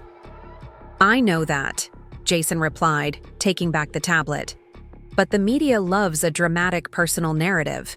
They'll focus on you and Daniel, rather than the complementary technology, stacks and market expansion opportunities." He wasn't wrong. Despite 5 years of respective successes, Bennett Moore in security and enterprise software, More Educational in STEM education platforms, the press still occasionally reverted to the personal drama that had launched my leadership. "Let them," I said finally. "The work speaks for itself." The early morning quiet was interrupted by my phone buzzing with incoming messages, board members, PR team, and executives all reacting to the leaked news. But the message that caught my attention came from Emma. "Saw the news! History in the making. Can't wait to see what we build next." At 16, Emma had grown into a poised young woman whose technical brilliance was matched only by her emotional intelligence. She split her time between Daniel's home and mine, but spent most weekends at Bennett Moore, working on her own projects in the innovation lab we'd built for young developers. "Emma's excited," I told Jason, showing him the message. "Of course she is. This merger was her idea in the first place." He wasn't wrong.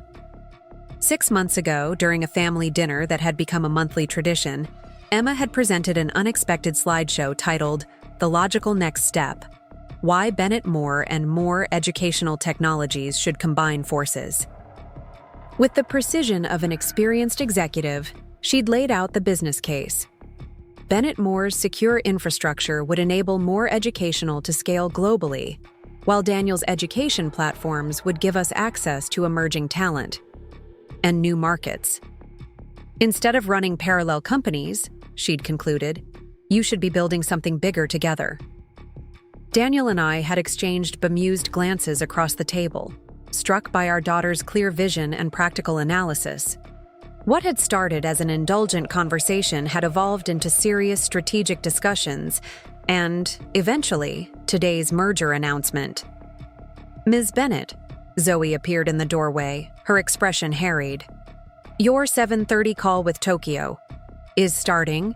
PR needs your statement on the leak, and Ms. Moore, Emma, is here.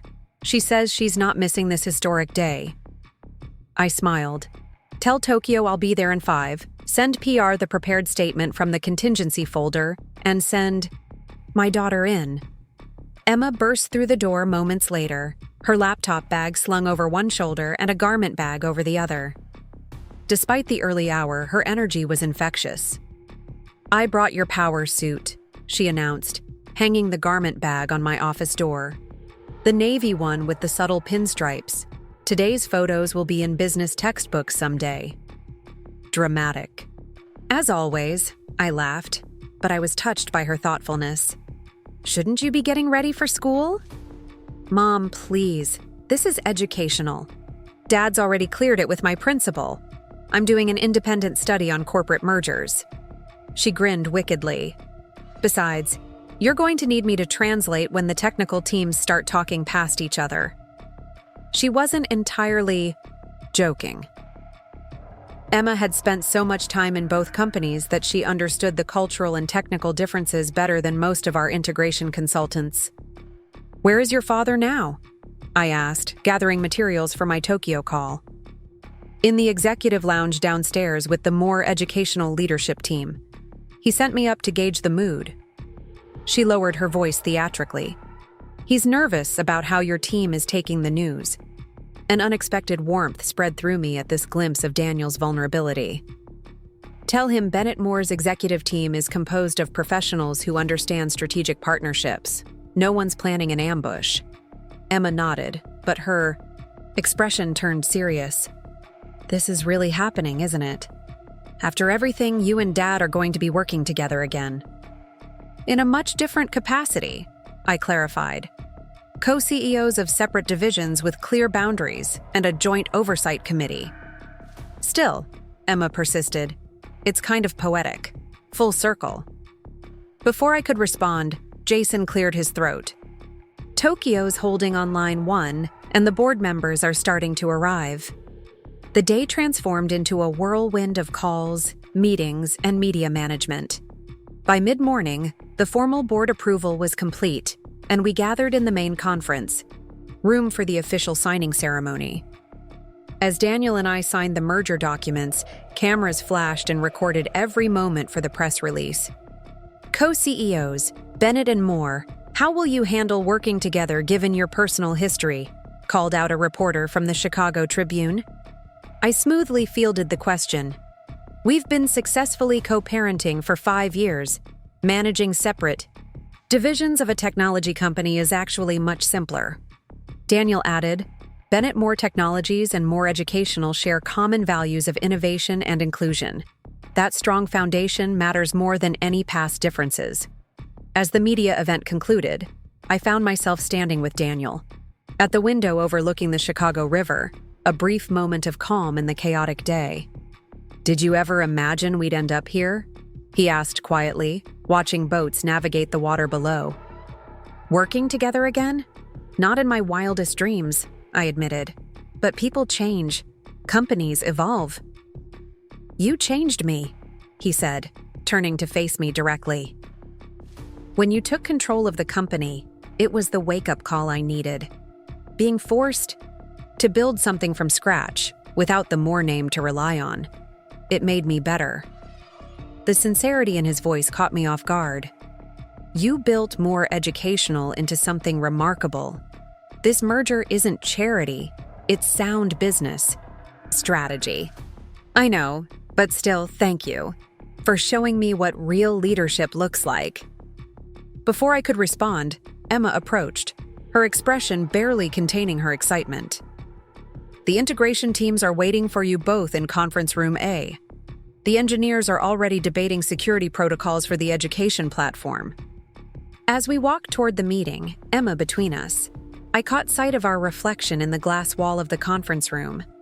The three of us, moving in unison, each carrying tablets and ideas, ready to build something together. It was nothing like I'd imagined 5 years ago, when I'd hidden a thumb drive in my evening clutch. It was better. The integration meeting revealed both the challenges and opportunities ahead.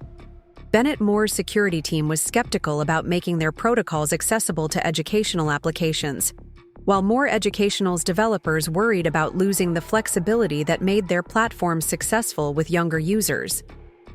Emma, true to her word, found herself translating between the teams. What Alex means, she explained to a Moore Educational developer, is that the authentication system needs to maintain enterprise-grade security while still being intuitive for 12-year-olds. And what Sophia is saying, she told a Bennett Moore engineer, is that requiring 3-factor authentication would kill user engagement in classroom settings. I caught Daniel's eye across the table, sharing a moment of parental pride.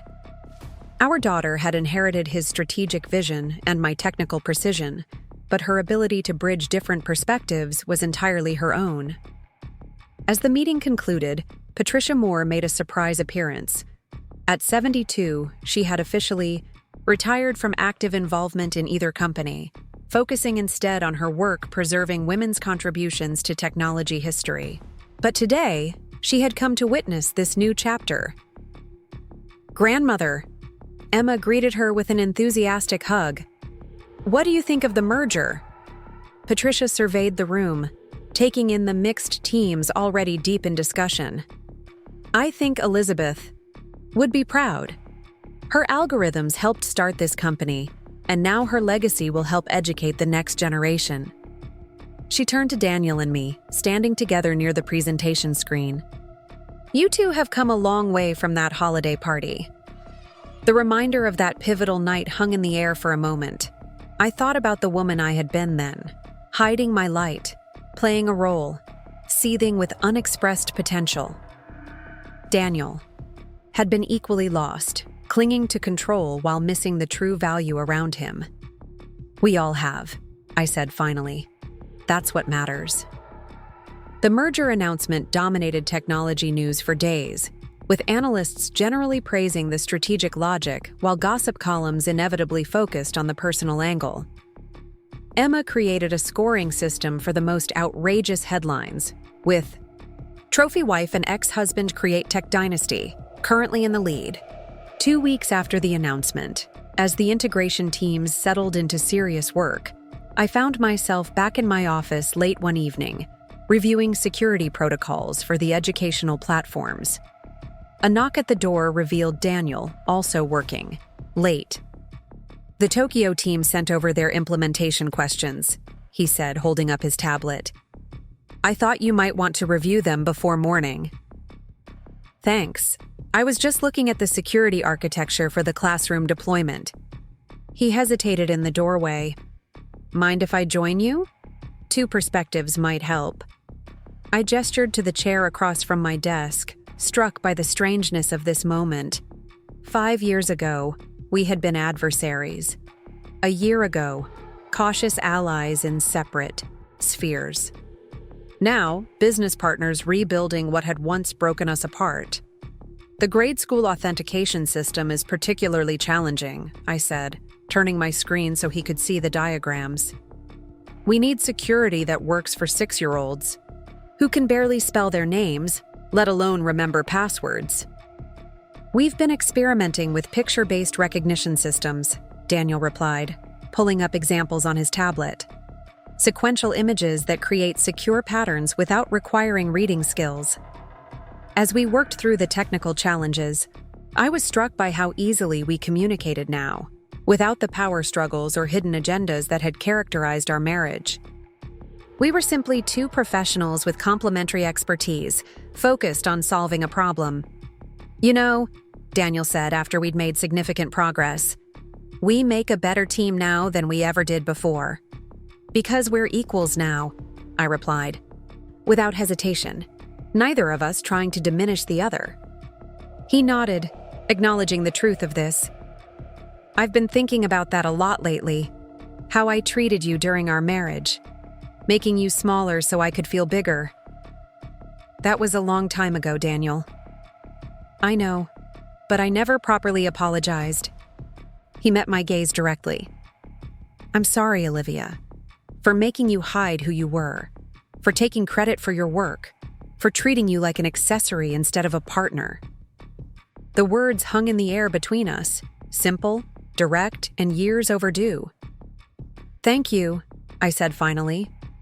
That means something, even now. I needed to say it before we launched this new venture together, he replied. Clear foundations. Speaking of foundations, I said, grateful for the chance to shift to less emotional territory. Emma mentioned you're establishing a scholarship for young women in tech. Daniel's face brightened. Yes, the Elizabeth Moore Foundation. 10 full scholarships, annually for girls showing exceptional promise in computing sciences. That's wonderful. Your grandmother would be proud. I hope so. He hesitated. Actually, I was hoping you might serve on the selection committee. No one has a better eye for identifying raw talent. Before I could respond, my phone buzzed. With an alert, a security notification from the building's main entrance. That's odd, I murmured, checking the message. Emma's downstairs. She's supposed to be at her coding club meeting. Daniel frowned. At 9 o'clock on a Tuesday? We found Emma in the main lobby, surrounded by 6 other teenagers, all clutching laptops and looking simultaneously nervous and excited. Mom, Dad, she exclaimed, seeing us emerge from the elevator. Perfect timing. We need you both. Emma, what's going on? I asked, taking in the scene. Why is your coding club here at this hour? Because we've found something important, she said, her expression unusually serious. Something you need to see immediately. One of the other students, a boy with thick glasses and an MIT hoodie, stepped forward. We were working on reverse engineering practice, completely legal educational exercises, he added hastily. And we found a vulnerability in the standardized testing platform that's being used nationwide. What kind of vulnerability? Daniel asked, immediately focused. A backdoor, Emma said. One that would allow someone to access and potentially alter millions of student records and test scores. We traced the code signature, and it looks like it might have originated from one of Moore Educational's early contractors. The implications were immediately clear. If a security flaw in code connected to our newly merged company affected national educational infrastructure, the potential damage, both to students and to our corporate reputation, would be enormous. Show us, I said, leading the group to the nearest conference room. For the next 2 hours, Emma and her friends walked us through their discovery. They had indeed found a serious vulnerability, a deliberately hidden access point in the testing platform's code that created a backdoor into the central database. The really concerning part, Emma explained, pulling up a code analysis, is that this doesn't look accidental. Someone intentionally created this access point and disguised it to look like ordinary error-handling code. Daniel and I exchanged alarmed glances. When was this code implemented? He asked. Another student, a girl with a ponytail and Bennett Moore internship badge, answered. Based on the version control history, it was added approximately 3 years ago by an external development firm called Apex Solutions. I remember them, Daniel said slowly. They were contracted during our initial expansion phase. Small firm, seemed competent. They were let go after about 6 months due to budget constraints. Or maybe they completed their real mission, Emma suggested grimly, planting this back door. I was already pulling up Bennett Moore's security protocols on my tablet. We need to assemble a response team immediately. Emma, I want you and your friends to document everything you found. Daniel, we should notify the educational authorities, but carefully. We don't want to create panic. What about the merger announcement? He asked quietly. This could be devastating if handled poorly. Which is exactly why we need to handle it perfectly, I replied. Full transparency, immediate response, and a comprehensive security patch developed under our direct supervision. Emma was watching us with an odd expression, part anxiety about the discovered threat, part fascination with our synchronized response. You two really are different together now, she observed. It's like watching two parts of a system working in perfect sync. Despite the seriousness of the situation, I felt a momentary spark of something like pride. We had come so far from the couple who had weaponized company secrets against each other. Through the night, our emergency response took shape. Bennett Moore's top security team worked alongside Moore Educational's platform specialists, with Emma's coding club providing valuable insights into how they had discovered the vulnerability. By dawn, we had developed a patch and prepared communications for educational authorities and the press. The question remains, Daniel said as we reviewed the final security report in my office. Who planted this backdoor and why? Industrial espionage? Data theft? Or sabotage? I suggested quietly. The timing is interesting. 3 years ago was when Moore Educational began gaining significant market share. You think a competitor placed this intentionally to undermine us? It's possible, but we may never know for certain. Emma, who had finally fallen asleep on my office couch after hours of coding, stirred and sat up. What time is it? Just past 6, I told her. The patch is ready for deployment, and the security team is preparing to monitor for any unusual access attempts once we close the back door. She nodded groggily, then seemed to remember something important. Did you tell Dad about your idea? For turning this into an educational opportunity? Daniel looked at me questioningly. I was thinking, I explained, that once the immediate security issue is resolved, this could become a teaching moment.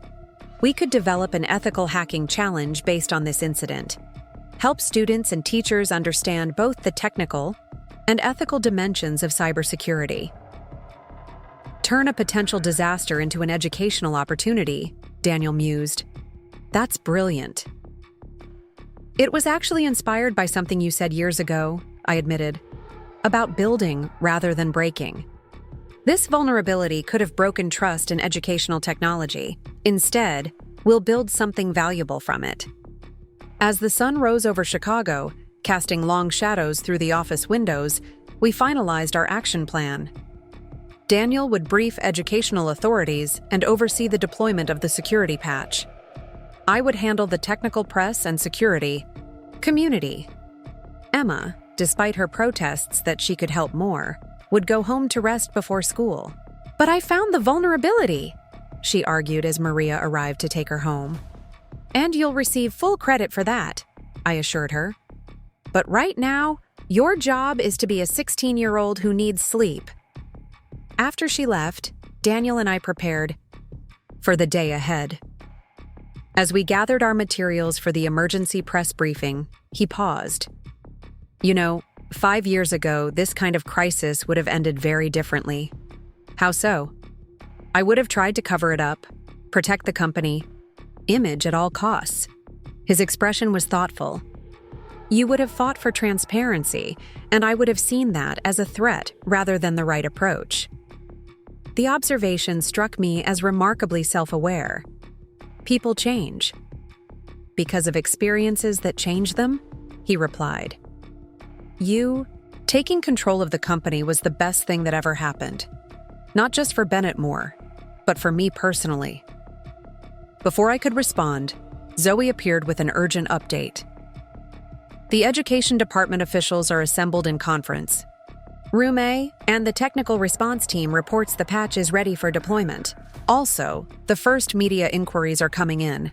Someone leaked that there's a security situation. Here we go, I said, gathering my tablet and notes. Ready to face this together? Daniel nodded, his expression determined. Partners. The word hung between us. Not romantic partners, not even simply business partners, but something new and hard-won. Equal collaborators with shared purpose and mutual respect. The press briefing was a model of corporate transparency. Standing, side by side, Daniel and I explained the discovered vulnerability, our immediate response, and the comprehensive security measures being implemented across all platforms. Bennett Moore Technologies and Moore Educational take this incident extremely seriously, I stated firmly. While the vulnerability was created before our merger, we are united in our commitment to resolving it and ensuring such security gaps cannot occur in the future. We're also developing new educational resources about cybersecurity, Daniel added, turning this challenge into an opportunity to strengthen digital literacy among students and educators alike. A reporter from the Wall Street Journal raised her hand. This incident comes just weeks after your merger announcement. Some might question whether this discovery suggests deeper compatibility issues between your company's technologies. Actually, I replied, this incident demonstrates the strength of our combined organization. Moore Educational's innovative platforms coupled with Bennett Moore's security expertise allowed us to identify, address, and resolve this vulnerability with unprecedented speed. Furthermore, Daniel added, the actual discovery was made by a team of young coders led by Emma Moore Bennett, who has grown up understanding both companies' technologies. The next generation is already demonstrating what our combined strengths can accomplish. The mention of Emma brought a wave of positive coverage, with technology publications particularly fascinated by the teenager who had discovered a national security vulnerability. Within days, what might have been a corporate crisis had transformed into a story of responsible disclosure, rapid response, and educational innovation. 1 month after the security incident, we gathered for a special event at Bennett Moore headquarters. The Elizabeth Moore Foundation was officially launching, with its first class of scholarship recipients being introduced alongside a new cybersecurity curriculum developed in response to the backdoor discovery. The main auditorium was filled with employees from both divisions, educational partners, media, and, most importantly, young women from Chicago schools who would be the first beneficiaries of the foundation's support. Patricia Moore opened the ceremony, standing tall despite her years. My mother, Elizabeth Moore, lived in a time when women's contributions to technology were often hidden or dismissed. Today, we honor her legacy by ensuring the next generation of women in technology need never hide their light. Emma, serving as the Foundation's youth ambassador, introduced each scholarship recipient with palpable enthusiasm. The 10 young women, ranging from 12 to 17 years old, represented the diversity of Chicago's neighborhoods and the boundless potential of supported talent. As I watched from the side of the stage, waiting for my turn to speak, I felt Daniel's presence beside me. They remind me of Emma, he said quietly. So much potential, just needing the right opportunity. And genuine recognition, I added. Not just a pat on the head and instructions to make themselves smaller. He nodded, understanding the reference to our past. No one here will ever be told to be less than they are. When it was my turn to address the gathering, I looked out at the faces before me. Bennett Moore veterans who had supported my leadership from the beginning. More educational innovators bringing fresh perspectives, young scholarship recipients with their futures stretching bright before them. 5 years ago, I stood at a holiday party and heard myself introduced as just a trophy wife who makes good spreadsheets. I paused, letting the words hang in the air. That night changed everything, not because I took control of a company, but because I refused to be less than who I truly was. Murmurs rippled through the audience. Even after all this time, many had never heard me speak so directly about that pivotal moment. The real tragedy in technology isn't failed startups or abandoned platforms, I continued. It's the innovations we never see because we've created environments where certain voices aren't heard. Today, with these scholarships and our merged company, we're changing that equation, creating spaces where everyone's contribution matters, where no talent needs to hide in the shadows.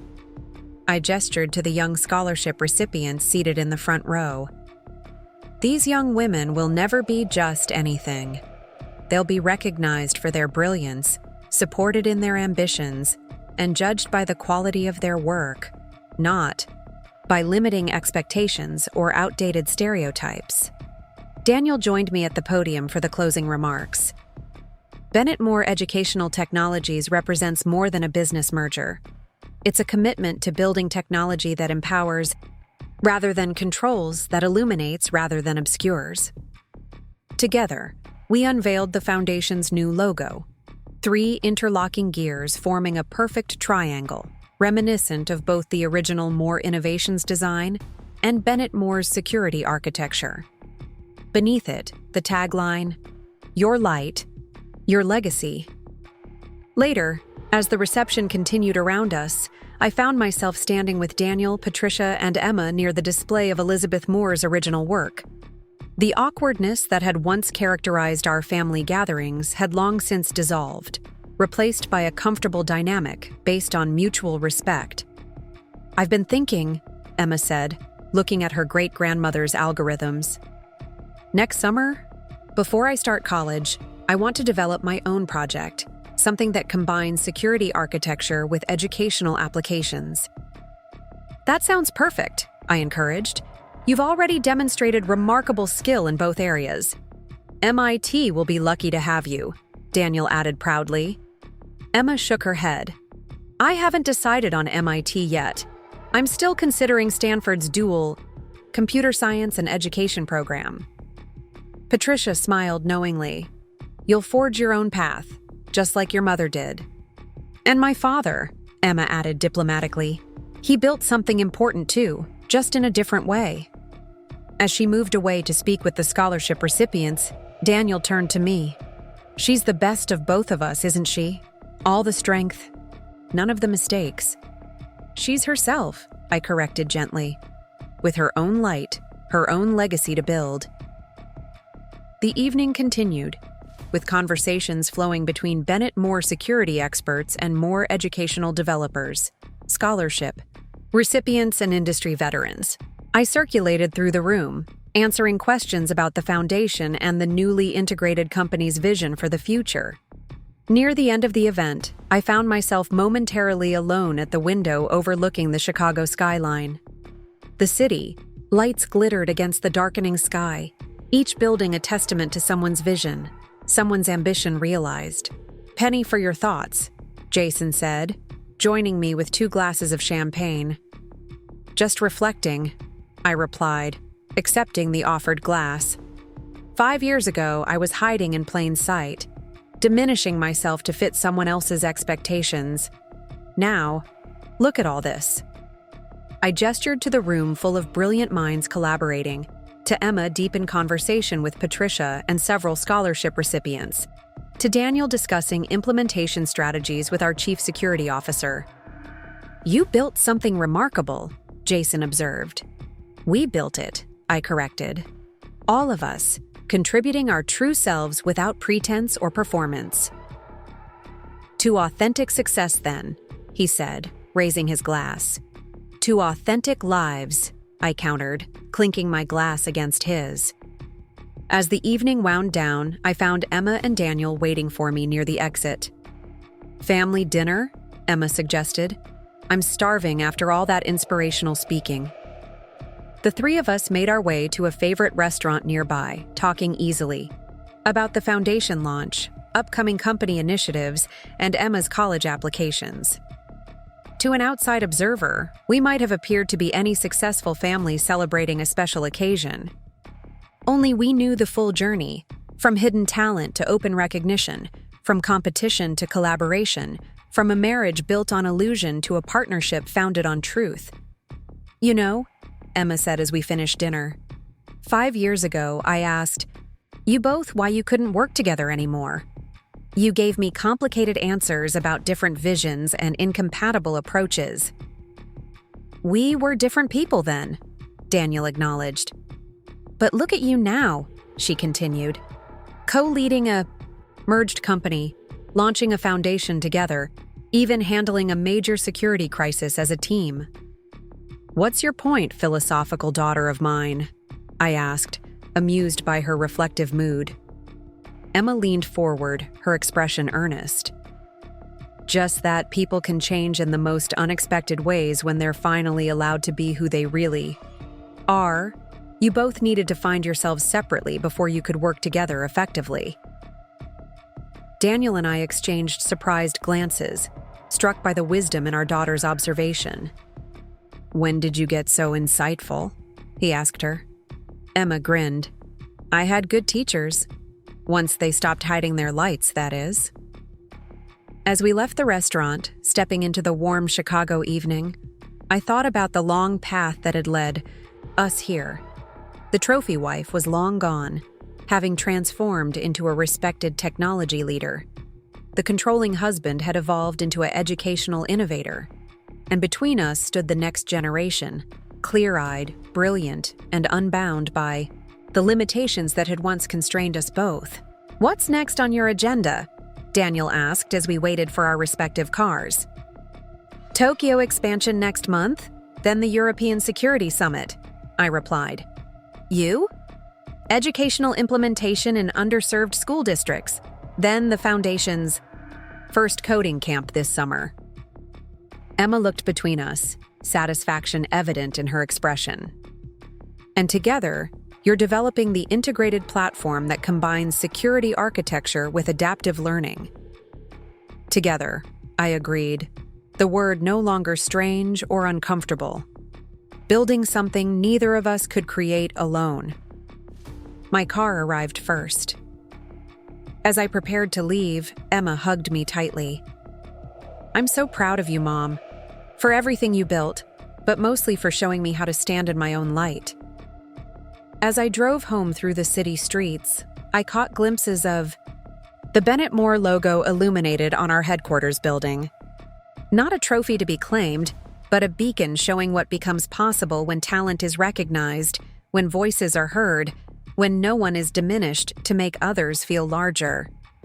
The trophy wife had claimed the greatest prize of all, the right to be herself, undimmed and unapologetic. And in doing so, she had helped create a legacy that would shine long after the boardroom battles were forgotten. A company, a foundation, and most importantly, a daughter who would never need to hide her light. Up next, you've got 2 more standout stories right on your screen. If this one hit the mark, you won't want to pass these up. Just click and check them out.